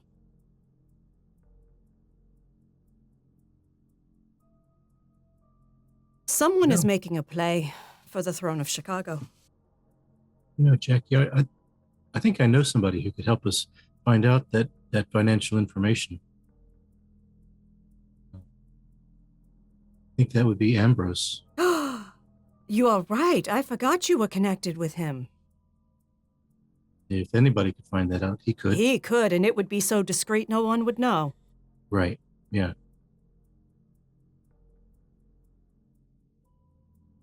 Yes, make that, yes. Yes. I'll make the call.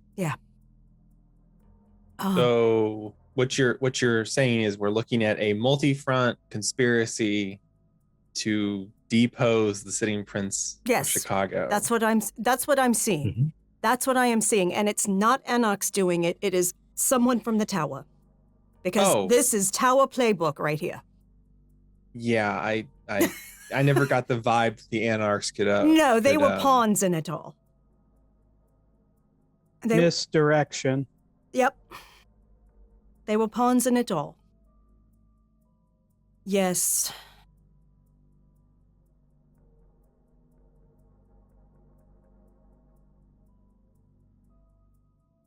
So let's look at it. We had the South Side. We've now got Milwaukee. We had Anarchs coming from Gary.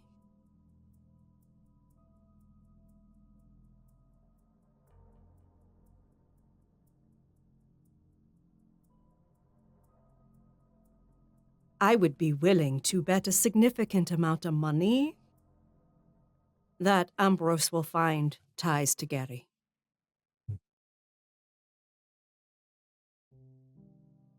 Because whoever was able to manipulate Anarchs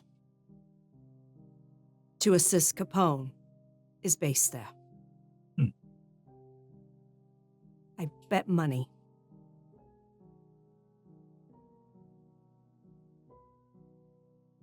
That's a good thought. Mm-hmm. So much for all the good news tonight.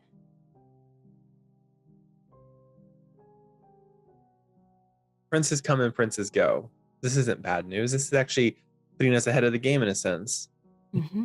If your enemies, if your competition is about to roll out a new product or something, you want to know so that you aren't caught, off balance, as it were. It's the same situation here, as in business, as in kingdoms. So this is good news. Or am I just being too No, I'm happy? going to tell you that there is vested interest in ensuring that Kevin Jackson maintains his throne and succeeds. I imagine also if we were to uncover such a plot and were able to intercede, that may give us even more leverage with the prince. Perhaps.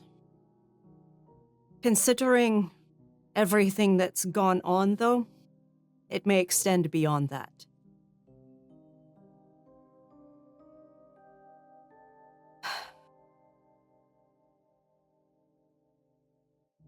This is a secret that must not leave this room. I have to trust you all. I work for Justicar.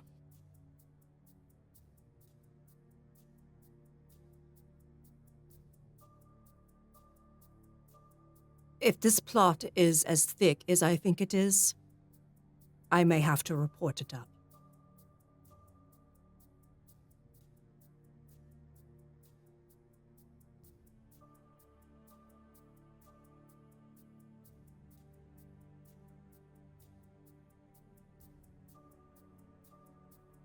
Do. What kind of scrutiny do you think that'll bring back? That's why I want us to trace where it's coming from, because that is where the scrutiny will be aimed. If it is Gary, there will be archons descending on that place. Better there than here. Exactly. Serves him right. Exactly.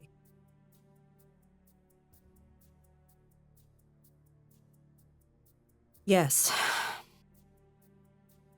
Understand that secret can get me destroyed. So please, Understood. I am trusting you. Not a all. word. I'll say nothing. Nicholas, haven't you been hounded by ghosts recently? Do a quick search. Make sure there's none near. Nicholas will throw on Oblivion Sight and look around. As you look around, no ghosts. Not a one in the room. Apparently, after being given an invitation, the madam has pulled her watchers back And Nicholas will drop it. More good news. Apparently, the madam has seen fit to stop following me now that she's given the open invitation. Good news. Okay. Is there anything else before we head over to see her? And Jenny, if you do not wish to go, that is fine. I just wanted us to meet together to review some things. And I will reiterate, please do not feel obligated to go. I know this is not everyone's cup of tea. Oh, please, Roscoe here is a cat. Curiosity drives him. It does, and I'm going to back you up. Speaking of Mr. Akers, I believe you may have lost one of your 9 lives tonight. Well, or I maybe mean, you survived. So. I survived. Yeah. Getting banished from your chantry isn't quite as bad as you might think. It was a huge weight lifted off my shoulders when I left. It's kind of like giving your resignation to this place you hated working. But I'm not off the hook, so I'm not going to call it great news just yet. Well, it just makes it clear that they are not allies. Right. Yeah. To be honest, what I'm truly not looking forward to is telling my sire. As I said, that would be interesting. I'm sure it will be. She gonna have to spank you, Roscoe? She may. Aren't you a little old for that? No, you're never too old for that. That's true. You know, I walked right into that one. You and You're 100% correct. You are. We know what you and Samantha were up to. Yeah. Now, Isabella. Yeah, didn't you say you woke up with her next to you? So she was like into your woody your woody form, as it were. I don't know. There's pills for that. Maybe she was looking for the magic wand. Oof. Mm. Yeah, you gotta be careful of those splinters, though. Yeah, that in our case that's a real hazard. No, well, it was weird. It was just weird. That's all I'm going to say. Just waking up every evening and then like there she is. Like, stop that. But what am I going to do? How dare you wake up next to somebody? Yeah, I know, it's terrible. Oh no. Sorry. To the madam situation. Yes, this is not my forte. This is not my cup of tea. But considering, like I said, Roscoe got his ass kicked last time, and Nicholas feels like he is more than enough, I am trying to be somewhat of a buffer if I can. Because it is important to support. It's important to support all of you. You've all been supportive of me, catting around and doing my thing. So excellent. Now, I was serious. If this shit goes sideways, Nicholas, I'm riding your ass out that fucking window. If there is a window, I will find a window and I will ride you out of it. And they're gonna be like, "What's that, Mama?" And it's gonna be like, "Yeah." That seems like a fair trade. But we're on the same page. I get the feeling if there isn't a window, Jenny will make one for you with you. I mean, that sounds less agreeable, but oh goodness. Well, let us go then. You all get in a vehicle to head over. As you're riding over, first of all, are you bringing the ghouls in, or are they staying at? Oh no, they're staying out. Okay. Not bringing ghouls up in this joint. I'm just, I like to check. I'll assume competence, and was pretty sure you wouldn't. But poor Etienne has seen too much. And when you pull up, and you get out of the vehicle, the doorman looks at you all, and then his face goes blank. I believe we're expected. To the private elevator. It will open when you approach. Exit the elevator when it stops. And then Nicholas will walk straight for the elevator. And as you walk in the lobby, nobody seems to be paying attention to you. And I mean nobody. Nobody at the desk, nobody in the lobby area at all even looks your direction as you Has come the through front door. been repaired? Yes, Okay. rapidly, which is odd. Yeah, that is odd. And as you go over, you get near the back elevator. It's obviously the private elevator, but when you get near the door, it just opens up. When you get inside, there's no buttons. It's just an elevator. Not even a place for a key. Once you step in, the door closes. There's no music. You have a silent ride up as you go. It seems weird coming in through the front door. I'm surprised how quickly they fixed it. I mean, if you got the money and the contractors, anything can happen. But yes, no, that is kind of, Yeah. yeah.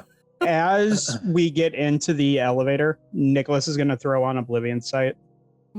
You're in an elevator packed shoulder to shoulder, wall to wall with spirits. Like the previous elevator trip. Yep. Every spot. But they don't look at you. They're just sitting there or standing there, you might say. One has actually got his hand touching the wall of the elevator where there would be floor buttons. He's got his hand touching it.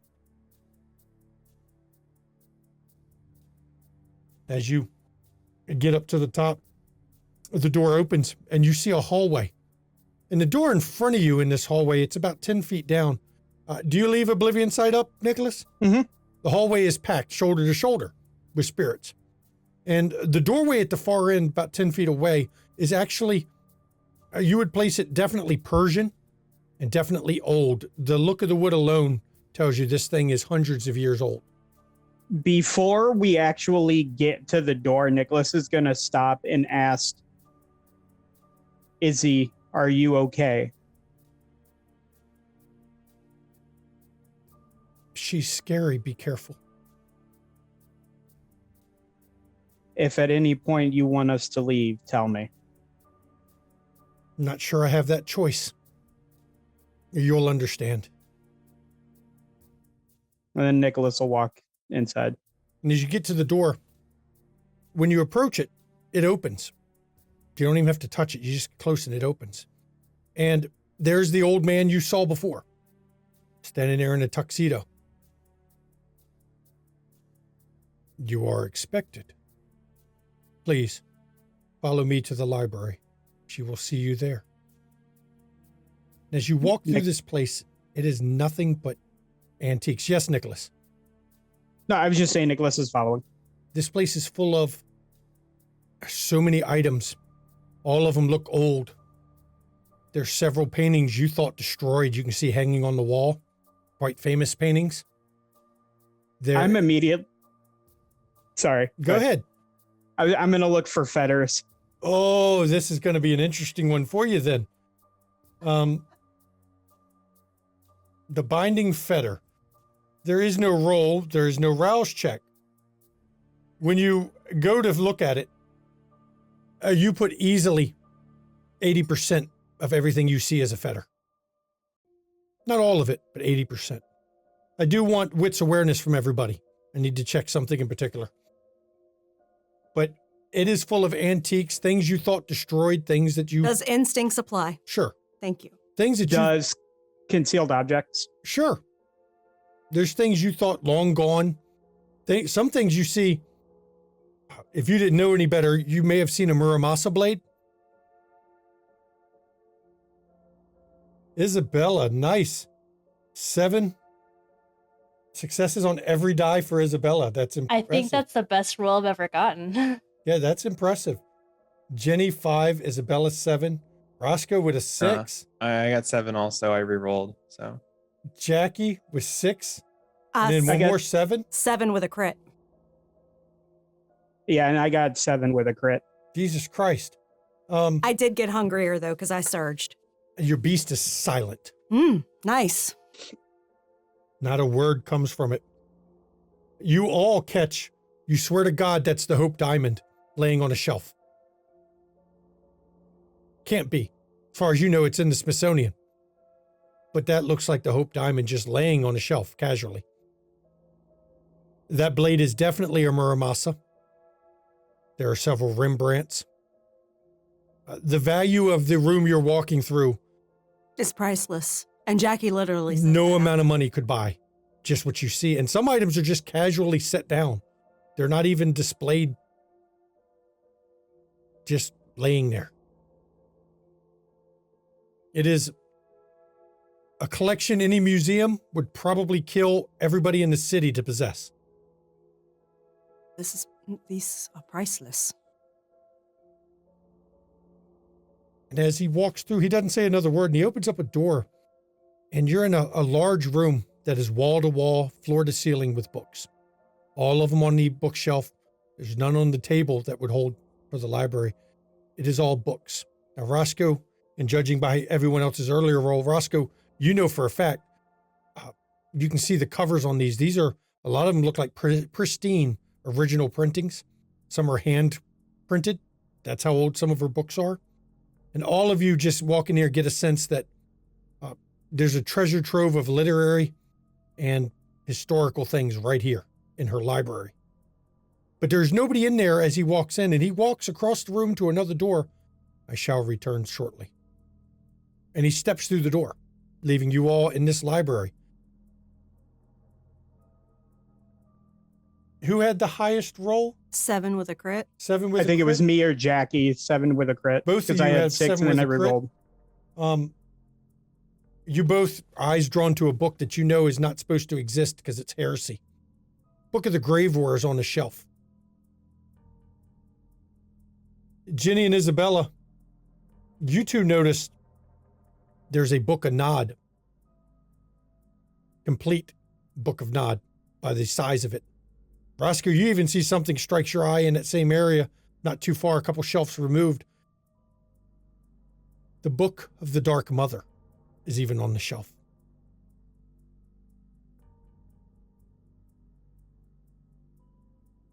I leave it to you for a few minutes before she arrives in the room as you're looking through. This was not what I expected. Yes, but remember, first rule, looking is free. Don't touch.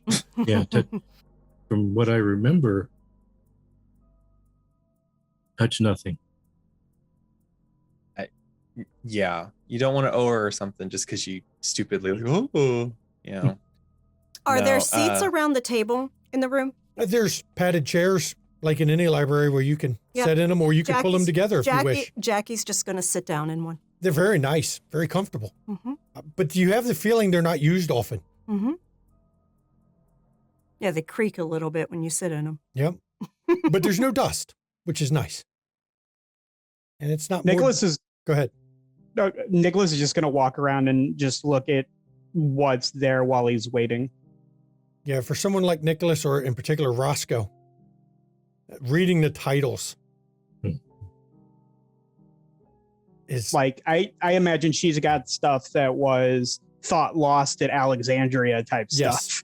There are scrolls. There's a whole section that's dedicated to what appears to be papyrus scrolls. There's even a stack of tablets neatly organized that you would suspect would be covered in cuneiform.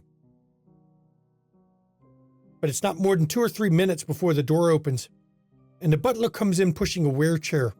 And the woman on the wheelchair is old beyond measure. Her hair is white and mostly gone. She doesn't look up. She's actually just not moving, looking down as he comes in the room pushing this wheelchair. Her hands are in her lap on a blanket.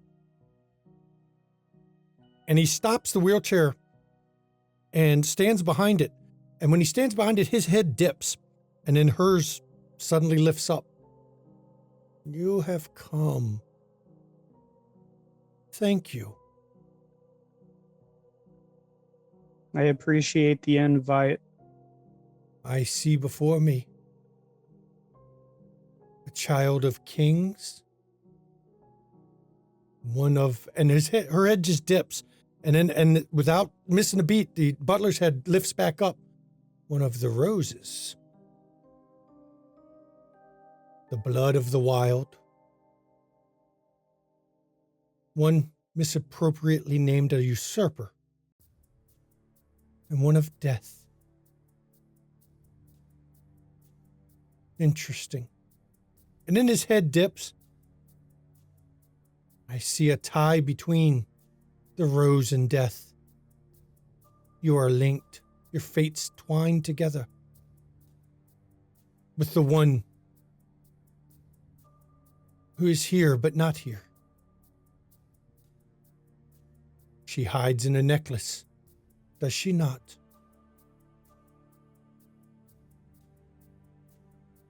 I don't know that I would call it hiding, but she resides there, yes.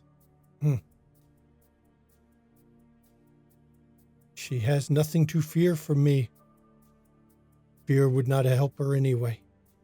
And then the woman's head dips and the butler's head lifts up. I see great things around you all. See, and she looks over, or the butler's head looks over at Jackie. See the fallen knight. A debt you wish to repay.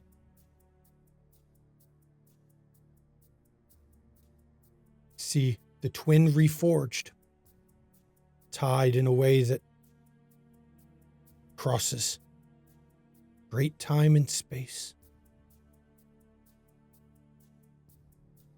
I see the businesswoman who does not know why she is here.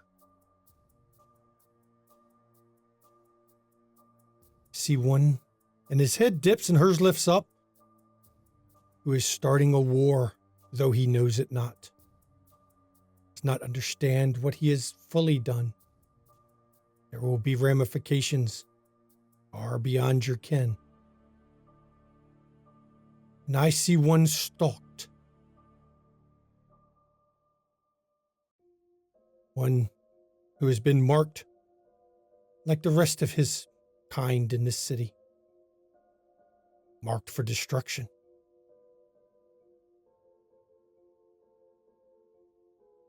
Ask of me what you will tonight. And her head dips and the butler has come up. I offer this free.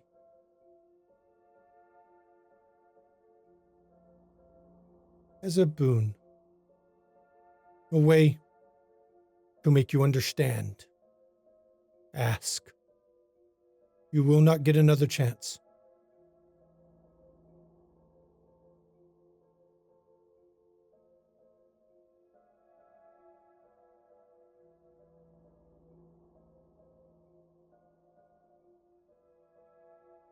Genevieve is just kind of like, you guys brought us here, so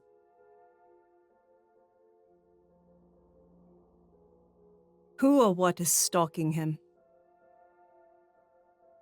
You ask for him. Fitting. Does my benevolence shock you? No, it fits who you are. Fits what I read from you.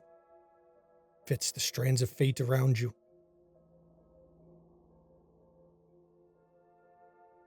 Stalks him as an ancient enemy.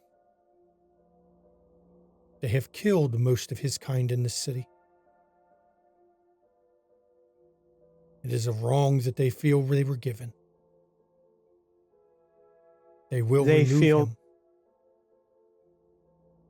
If they can. And then her head drops and the butler looks at you. You wish to ask? They feel they were wronged after what they did. It is not the enemy you think. Interesting. I did ask what it was. That is all I can say. Even I have limits. But they are ancient. But the new one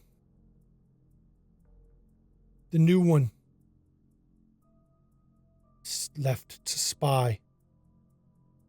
She knows more. If you can recover what she had taken.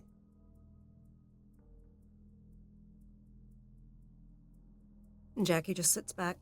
she's gleaned what she's meaning. And then the old lady's eyes snapped to Isabella. You must ask. You know you have a question. Ask it. It seems like you may already know my question. Question unasked is not a question.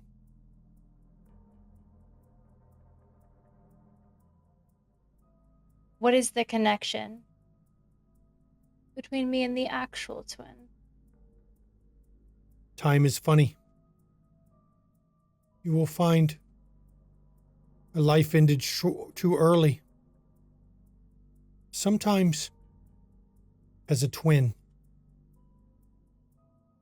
set forth to help undo the wrong that caused the death. The dead can be brought back. But in this case, the dead can be avenged. And the twin that was lost is linked to your blood.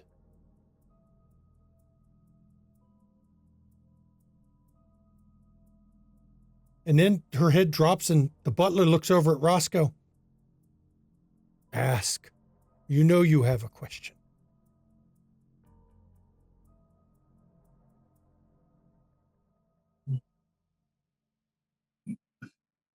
You say that I'm starting a war, but what is the nature of this war? A war that will shake the foundations your clan is built on. A war that will break it.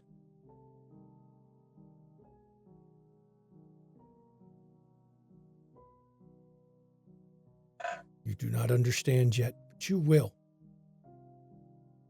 The cracks are there. One push, it will fall. Yours is the hand that can start it all. And the butler's head drops, and the old woman actually looks over at Jenny. You resist. You don't wish to ask. Well, since you don't know, you're telling me that I'm here and I don't know why I'm here. Well, then why am I here? Because I know why I'm here, but why is it you think I'm here? There is a task you're to be given. The task will be to kill someone important. You are to bring down a company that cannot come down here. But you will topple it as well.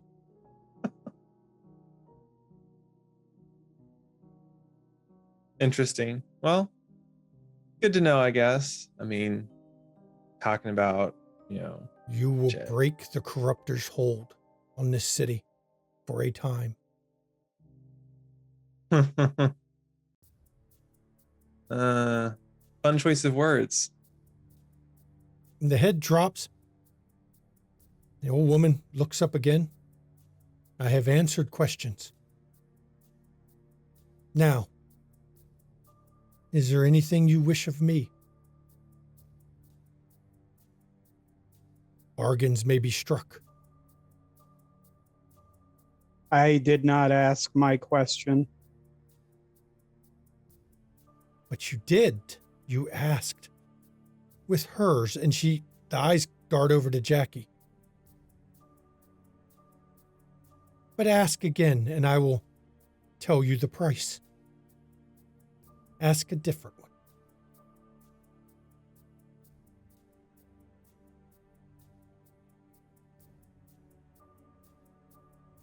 And he'll look over. I will pay the price for his question. Before I even name the price.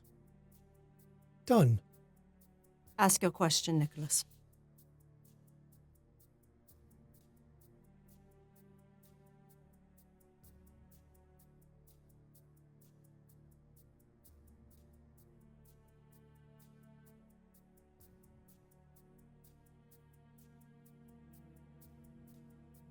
You said revenge is possible.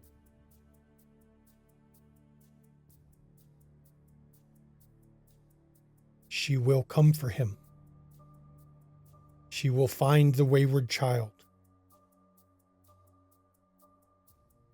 His fate is set.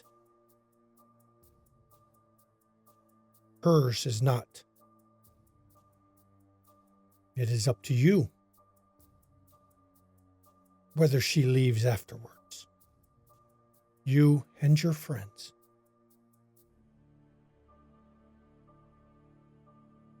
I will contact you. And then her head drops and Butler looks over when the time has come to pay the price. Agreed.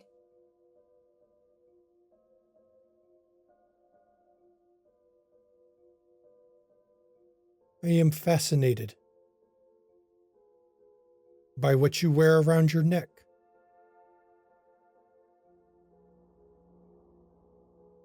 I am willing to safekeep it. No one takes what I hold. I can keep it safe. I read, and his head drops and she looks, that you won't hand it now. But remember what I've said. If it needs to be kept safe, bring it to me.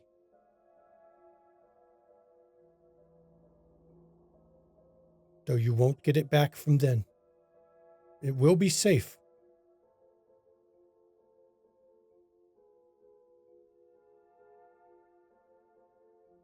What you ask isn't as easy of a choice to make. Though I assume you will think it is an easy decision. No choices are easy. Sometimes you must do what is necessary. When the time comes, you will seek me out. The cost of losing that permanently, I think, is more than you'll ever bear.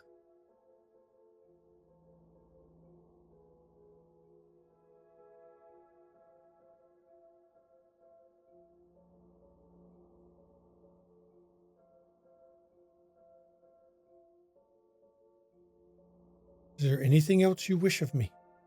I invited you because I was curious. You killed the one who should have been dead long ago.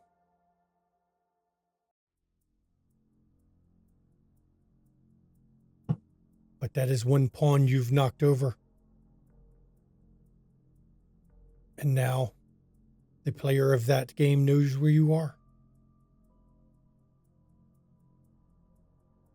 Let them come. Seek the chess master. Always do. When you find the chess master, you will get help. And then the butler just starts rolling her wheelchair back out. And they disappear behind the door before the butler walks back out. Madam is tired now. She must rest. It takes a lot when she meets so many at once. Please thank her for her hospitality. She knows. And he turns and opens the door to the library. Follow me, you may exit now. And Jackie stands up and goes to leave. Nicholas will walk out following. And as you're walking and you get in the elevator, you notice you happen to look at your watch and you realize 2 minutes have passed since you stepped off this elevator. Only 2 minutes. As you ride down, and when the elevator opens, once again, nobody in the lobby looks at you. Their heads don't even turn that way. The doorman opens the door for you, but doesn't acknowledge you as you get back in the vehicle with Etienne. And I will turn this over to the players for one final scene of this evening.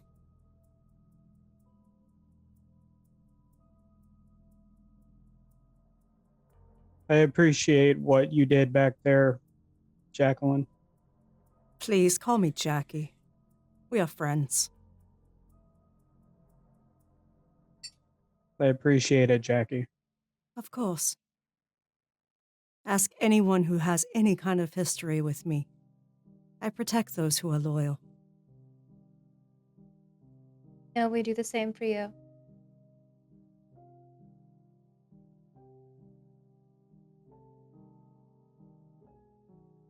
Seems like you may get your revenge, Nicholas.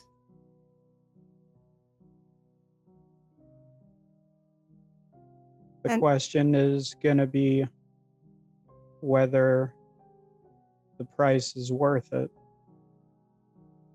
Seems you may be right yet, Isabella. I wonder though if the Madame keeps your necklace with Izzy, would you ever get to see her again?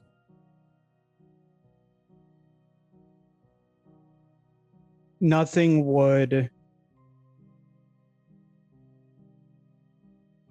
Fetters aren't. She's not.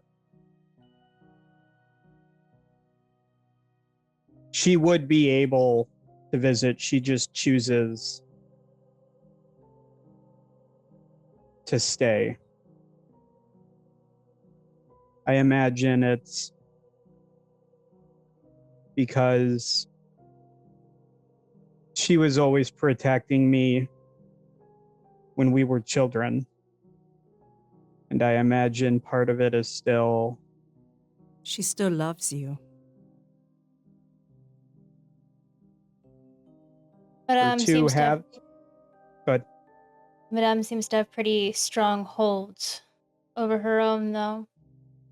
Would Izzy be strong enough to overcome someone like that? that is. I do not doubt my sister, but considering what hold the madam clearly has over the spirits in her control, I fear I would lose my sister again. We may at some point need to negotiate with the Madam. From what you've told us about Zol,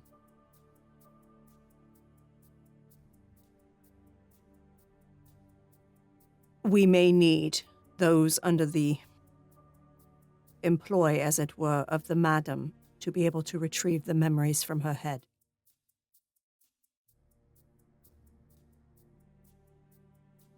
Perhaps if I am able to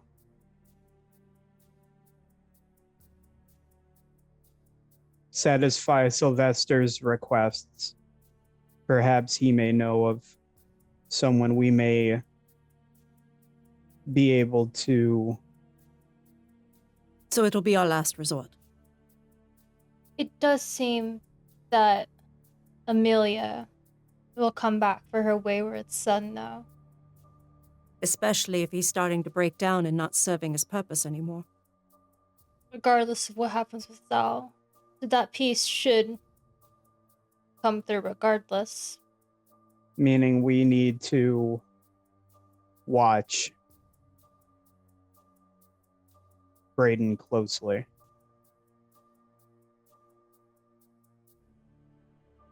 It will be difficult fighting La Sombra. Good thing we have our own. True.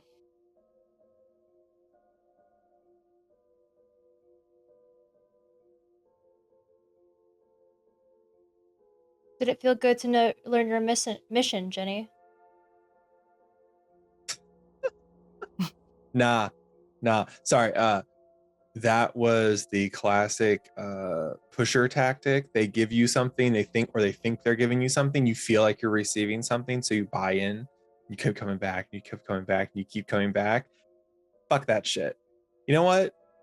When I have something I gotta do, I'll fucking do it. But she didn't tell me anything. Being like, oh, you're gonna fight the corrupt. The corrupt what? Yeah, there's so many. Be specific. Use your words. Like There's so many. yeah. Who am I going to kill? Someone. I was thinking, shit, I'm probably going to kill someone tomorrow. So you're not telling me anything. I mean, come on. I'm sorry. I was just going to say, I think, Jenny, you were probably more than anything disappointed you didn't get to throw me out a window finally. Nicholas, you're probably The right. night is young. You're right. You're right. We have so much time. We'll go find a building.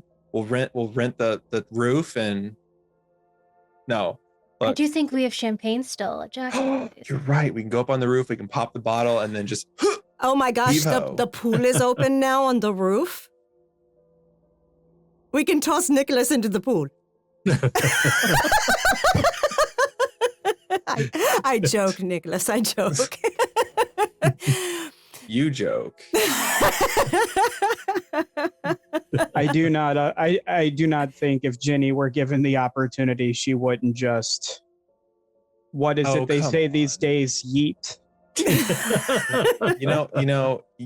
me some credit. I'm not just gonna murder you out of hand. Oh no, I believe I'd survive it. Into the pool or off the building? Because if you're talking about the building, then maybe Yes. not. This is a trick I want to see. Then everybody to the roof. And Jackie steps back a little bit as we're going up to the roof to talk to Roscoe. Roscoe, you should talk to Tracy.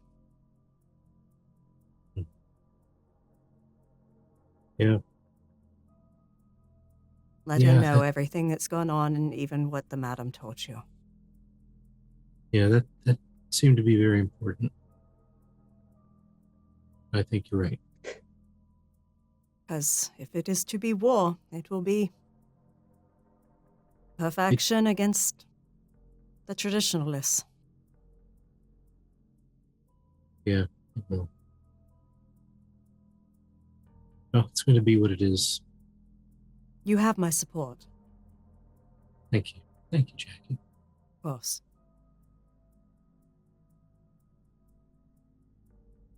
In the chantry tonight with both Victor and Abraham. Oh, Jesus. How could you stand being in the room with those two egos? Didn't they suffocate you? It was close. But there was no one else there. Really? Not even Portia. Not a soul. That is interesting. I wonder if she has cut him loose. I don't know. I mean, I think they were anticipating the banishment so that no one had to look at me as I left in shame. Yeah, but you would think she would be very interested in that. Mm-hmm. Wonder if she has cut him loose because now she knows her old enemy has resurfaced, and she is focusing on that. Hey. Oh, that's interesting if she's distracted by that. Oh.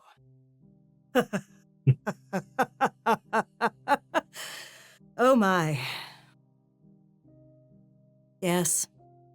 You definitely have my support if there's to be war. Thank you, Jackie. Of course. And there will, I'm sure of it, there will be war. I am too. I knew it the moment Victor came to town. Trouble always follows that one, from what I hear.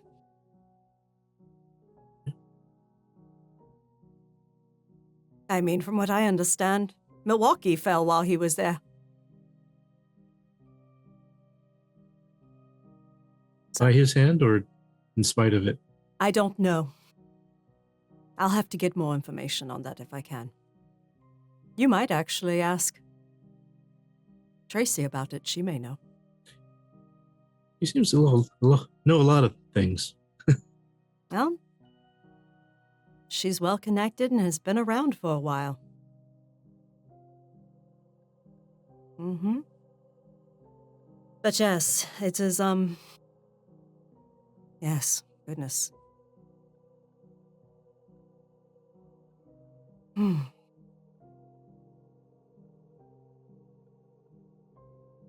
Do let me know when you hear anything about Samantha, I will.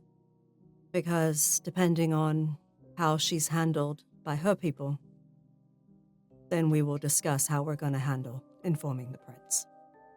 If we do it all. Right.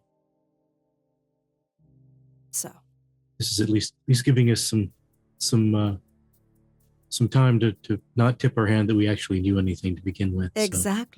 exactly. And I know, we wouldn't want mages policing us. No, we wouldn't. We handle our own affairs, and then Exactly. So I am giving them the grace to handle their own affairs. Maybe Tracy can give me some insight next time I talk to her. Yes, I think she probably could.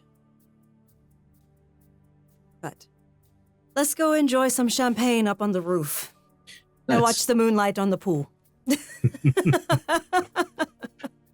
right. So, with this, Coterie have gotten some very interesting information.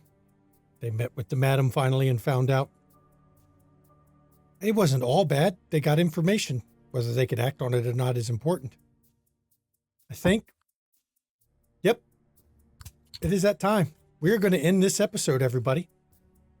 First of all, let me thank my players and the viewers. This week's player vote goes to everybody. I'm not going to argue the logic of my players as they're pointing out key scenes from each person. And unfortunately, it seems like they're going to turn this into a 3 XP a session game, because as long as they can continue to come up with key reasons, far be it from me as a storyteller to punish the players who have taken the effort to put in key reasons why each one should get one. So I'm just going to have to resign myself to the fact that if they keep it up, I'll keep giving out 3 XP. So I do thank you all for coming. Of course, join us on the Discord. You'll get to see, after this episode, how the players are voting. It takes a day or two before they all trickle in, but the players vote. You can also discuss the show there in Chi-Town Chat. We love to hear what you thought about scenes. Yep. Truly. We do a weekly Zoom meeting that's for all members of our Discord, which is a good chance to hang out and ask questions you might have had of what you saw, or just hang out and chat and chill. We do non-stream games once in a while. It's just kind of once in a while. We've just been so busy. We've been too busy, but I am going to do a murder mystery party at some point on non-streamed for the community, because that's kind of a fun thing to do. If you want to catch our back episodes, YouTube, right over here, back episodes. We've got all the vampire. Our newest stream, of course, Demon is on our YouTube. Werewolf, Mage, Changeling. We've got it all covered, trust me. Plus some one-shots, Monster Hearts, which was a mini-series, Bluebeard's Bride. I mean, we've got so much content on YouTube. Pop over, give us a free subscribe over there, see the good stuff. Want to catch our Windy City merch? Again, chats was a place where we're linking all this. Or if you're on a Discord, there's a whole channel for merch requests where you can go request things that you want us to make as part of our merch. So you can go pop over to do that. Let's see. Want to catch out great content creators? Got 2 of them. Let me see if I can get my fingers to point to... No, hang on. This finger goes there. There we go. Now I've got fingers pointing 2 different ways there. There we go. Great content creators. You can catch Mischievous Red on her channel. You can catch Ivy Raven on her channel. They stream video games mainly on their channel, but they talk about TTRPGs or anything you end up talking to them about while they're streaming, which is kind of cool. So you might get in some insight into why they do things certain ways or how they feel about the story going on. And maybe they might even throw Shanky Shade, because, people got Shanky Shade. Let's do that. Let me think. Did I miss? Oh, support. Bits and donations, everybody go to the players. They do not go to the studio. So if you want to give something back to the players of this show, bits and donations, give those to the players. If you want to support the studio, subscribe here on YouTube or on Twitch. Twitch takes half. So if you really want to support the studio, KoFi, you can give some money at KoFi, and that's just a way to thank us for what we're doing. But remember, we here at McStabber Studios do not believe in content locking anything behind a paywall. So if you give us anything that's your own, that's out of your generosity, we will never force you to pay money to partake of any of our content. It's because we do this because we love it. And we love sharing it. Yes. So, and of course, now I can turn it over to my wife for the schedule. Yes. So coming up, first off, thank you so much for joining us for the second episode of Season 7 of Windy City After Dark. Coming up over the week, we have on Tuesday at 8 p.m. Eastern, Demon the Fallen. That is episode 4 of Demon the Fallen, set in Chicago, but it's like another version of Chicago because it's a different timeline of events. 1999, demons are roaming the city, and there is some sus-ass shit going on. So far, they stopped a Ravener that came out. Then they met the servant of somebody extremely powerful who tried to make a man kill himself, and then his erupted into flame. And they still have a kidnapping to deal with. We haven't even got to the kidnapping yet. Nope, not yet, but we're going to probably get to it on Tuesday at 8 p.m. Eastern, so join us then. And you will see the 3 ladies here in it. We've got an amazing cast. It's a female-driven cast. Yes, because it's us and Evie Eternal and Unconscious Celestial with our lone guy, Maddox. And I love the dynamic that we've been seeing. So that's on Tuesday at 8 p.m. Eastern. And then coming up on Saturday at 3 p.m. Eastern, Tiss is back with London Esoteric Society, Call of Cthulhu 7E, set in Victorian London. Yo, it's been a bit of a break. I have no idea what these investigators are going to get up to, but I guarantee it's going to be insanity-inducing sus stuff.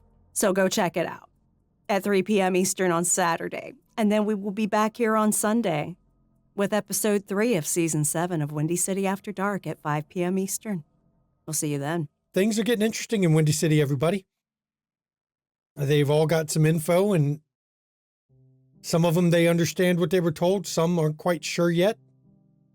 But like any time, remember, the info you're told is what was chosen to be shared. You're always going to have to wonder what was left out of that conversation. And as we always in this stream, please, everybody, take mental health seriously. Check in on family, check in on friends, check in on loved ones. Please make sure they're okay, because a lot of people aren't. And first off, I'm going to say flat out, it's okay to not be okay. And a lot of people just need a helping hand, a friendly voice, somebody to show compassion and just check in for them to get off a ledge, or even to climb back onto the ledge that they've already fallen off of. And if you suffer from mental health issues, like many of us do, myself included, do not hesitate to reach out to those around you. There's nothing wrong with having troubles coping with the events of the world and life in general. Nothing wrong with that. But if you don't feel you can reach out to those around you, there's a list of numbers in chat right now. You can call or text 24 hours a day, 7 days a week, and you can talk to them and get the help you need. And if you're not in the U.S., because I know we have not a lot of non-U.S. viewers in chat right now, you can put in your country of origin on that website that's linked right there, and you will find out the support line in your country.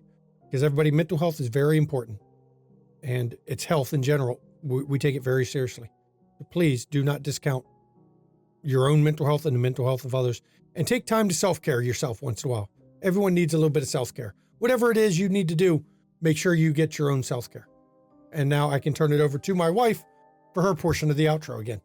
And I just want to say, seriously, do not feel guilt for taking care of yourself. If you are tired or really just struggling, take some time to rest if you can, because that rest is self-care and it will help you feel better. Please do that.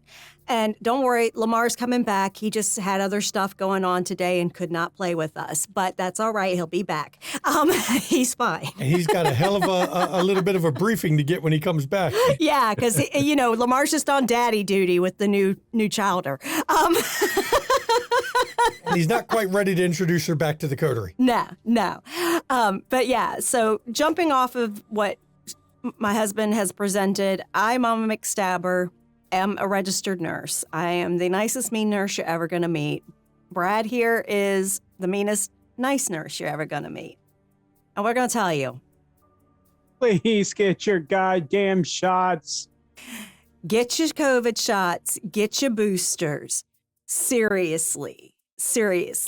Because, y'all, Really.